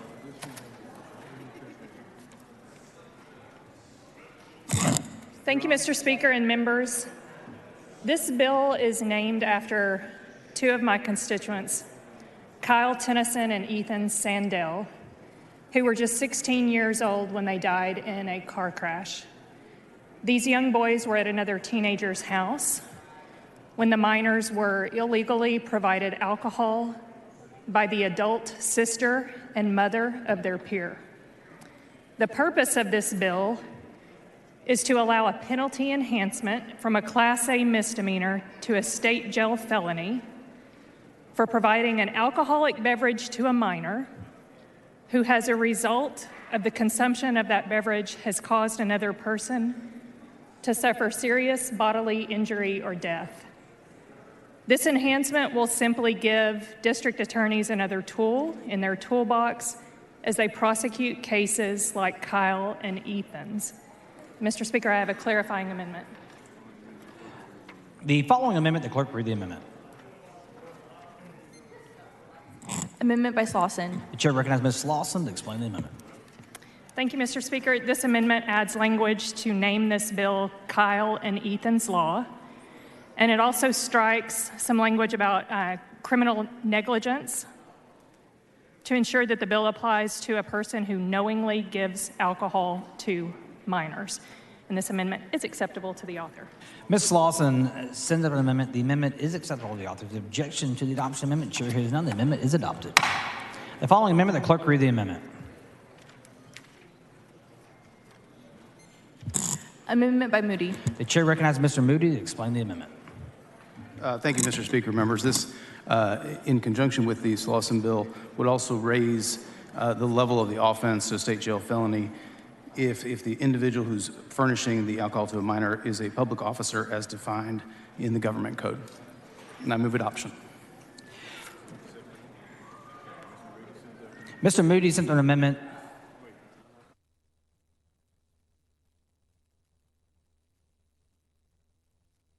Mr. Moody sent an amendment. A record voter has been requested by Mr. Harris of Anderson. The clerk will ring the bell. Show Ms. Slauson voting aye. Have all members voted? Been 146,000, 0 nays. The amendment is adopted. The chair recognizes Ms. Slauson to close on the bill. Thank you, Mr. Speaker. I move adoption. The question occurs to pass in engrossment. HB 420. All in favor say aye. Opposed say nay. The ayes have it. HB 420 is passed in engrossment. The chair is out on second reading. HB 26. The clerk will read the bill. HB 26 by Ardaz, related to the permitting of medical waste facilities by the Texas Commission on Environmental Quality. The chair recognizes Ms. Ardaz to explain the bill. Thank you, Mr. Speaker. House Bill 26 requires medical waste permit applicants to notify community leaders where an applicant plans to operate, allowing for a more transparent process. I move passage. The question occurs on passing engrossment. HB 26. All in favor say aye. Opposed say nay. The ayes have it. HB 26 passed in engrossment. The chair is out on second reading. HB 2741. The clerk will read the bill. HB 2741 by Smith, relating to the duties and composition of the Specialty Courts Advisory Council. The chair recognizes Mr. Smith to explain the bill.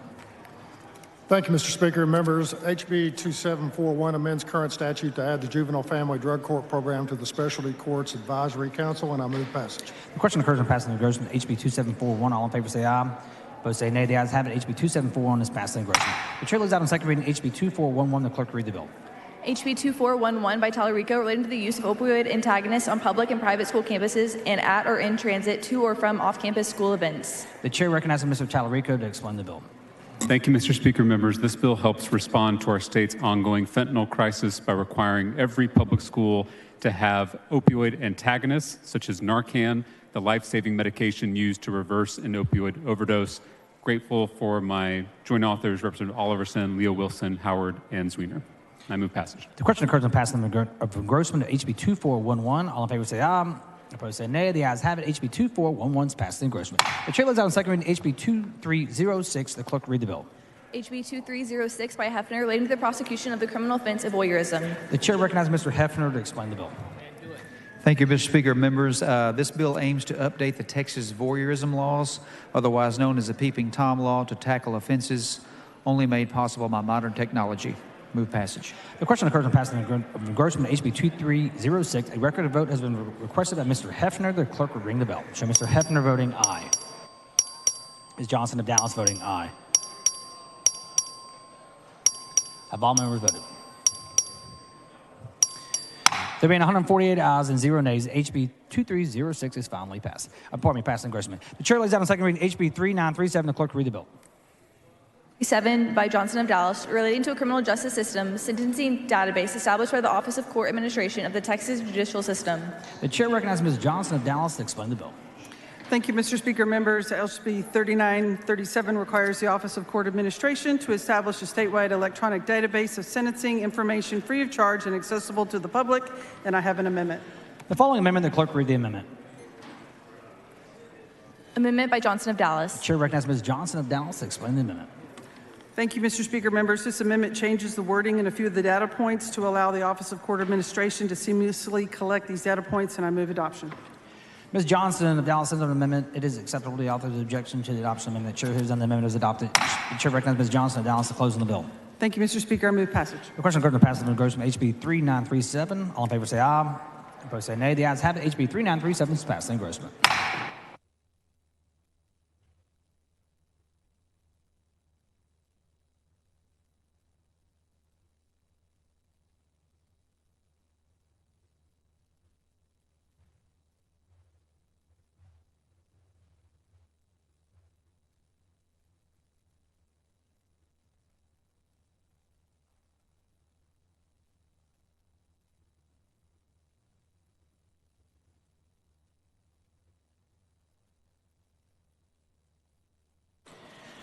The chair lays out HB 598 as a matter of postponed business on third reading. The clerk read the bill. HB 598 by Shaheen relating to creating the criminal offense of possession of an animal by a person who has been previously convicted of an offense involving animal cruelty. The chair recognizes Mr. Shaheen to explain the bill. Thank you, Mr. Speaker. House Bill 598 establishes a Class C misdemeanor for a person who has been previously convicted of an offense involving animal cruelty and is found to be in possession of an animal again within the last 5 years. I have two amendments. You're up, lady.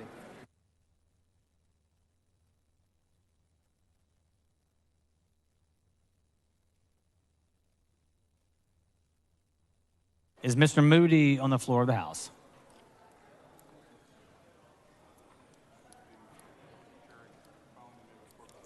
The following amendment, the clerk read the amendment. Amendment by Morales of Maverick.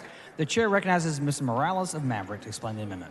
Thank you, Speaker. Members, this amendment is acceptable to the author and basically just removes Section 42.105 of the Texas Penal Code. Move passage. Mr. Morales of Maverick sends an amendment. It is acceptable to the author. Is there objection to adoption of the amendment? Chair hears none. The amendment is adopted. Following amendment, the clerk read the amendment.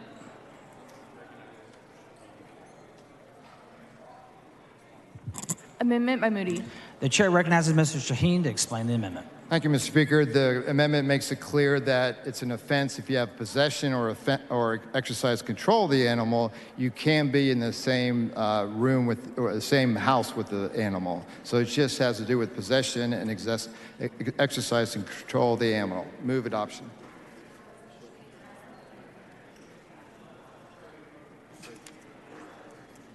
Mr. Shaheen sent an amendment. It is acceptable to the author of the objection to the adoption amendment. Chair hears none. The amendment is adopted.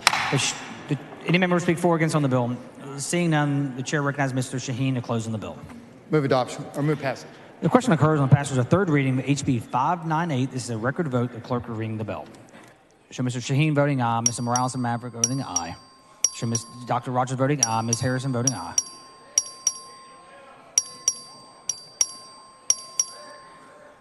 Have all members voted? There have been 147 ayes and 0 nays. HB 598 is finally passed.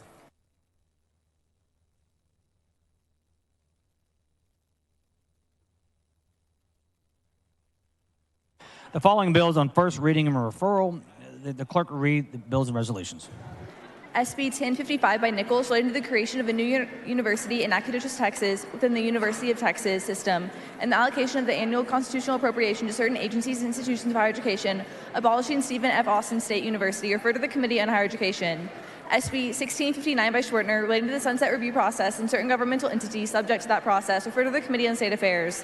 SB 1730 by Zaffarini relating to the processing of United States passport applications by district court clerk, authorizing fees, referred to the Committee on County Affairs.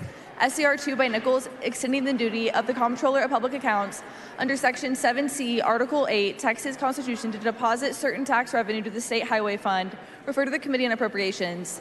The following resolutions are being referred to the Committee on Resolutions calendars. H.R. 1150 by Hunter, H.R. 1151 by Hunter, H.R. 1152 by Hunter, H.R. 1153 by Hunter, H.R. 1154 by Hunter, H.R. 1155 by Hunter, H.R. 1156 by Hunter, H.R. 1157 by Frazier, H.R. 1159 by Cassell, H.R. 1160 by A. Johnson of Harris, H.R. 1161 by A. Johnson of Harris, H.R. 1162 by Leo Wilson, H.R. 1163 by Dutton.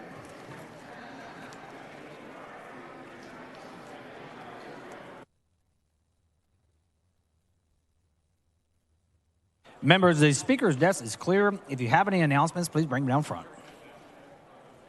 The Chair recognizes Mr. Dutton for an announcement.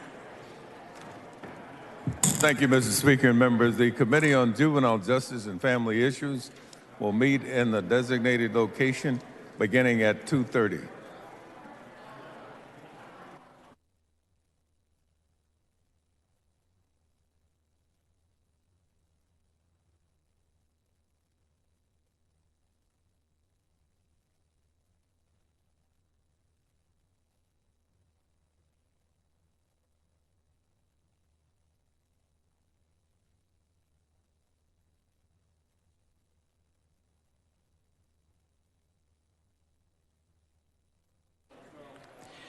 Mr. Guerin moves the House recess until 9 a.m. Thursday, members. Is there objection? The Chair hears none. The House stands recessed.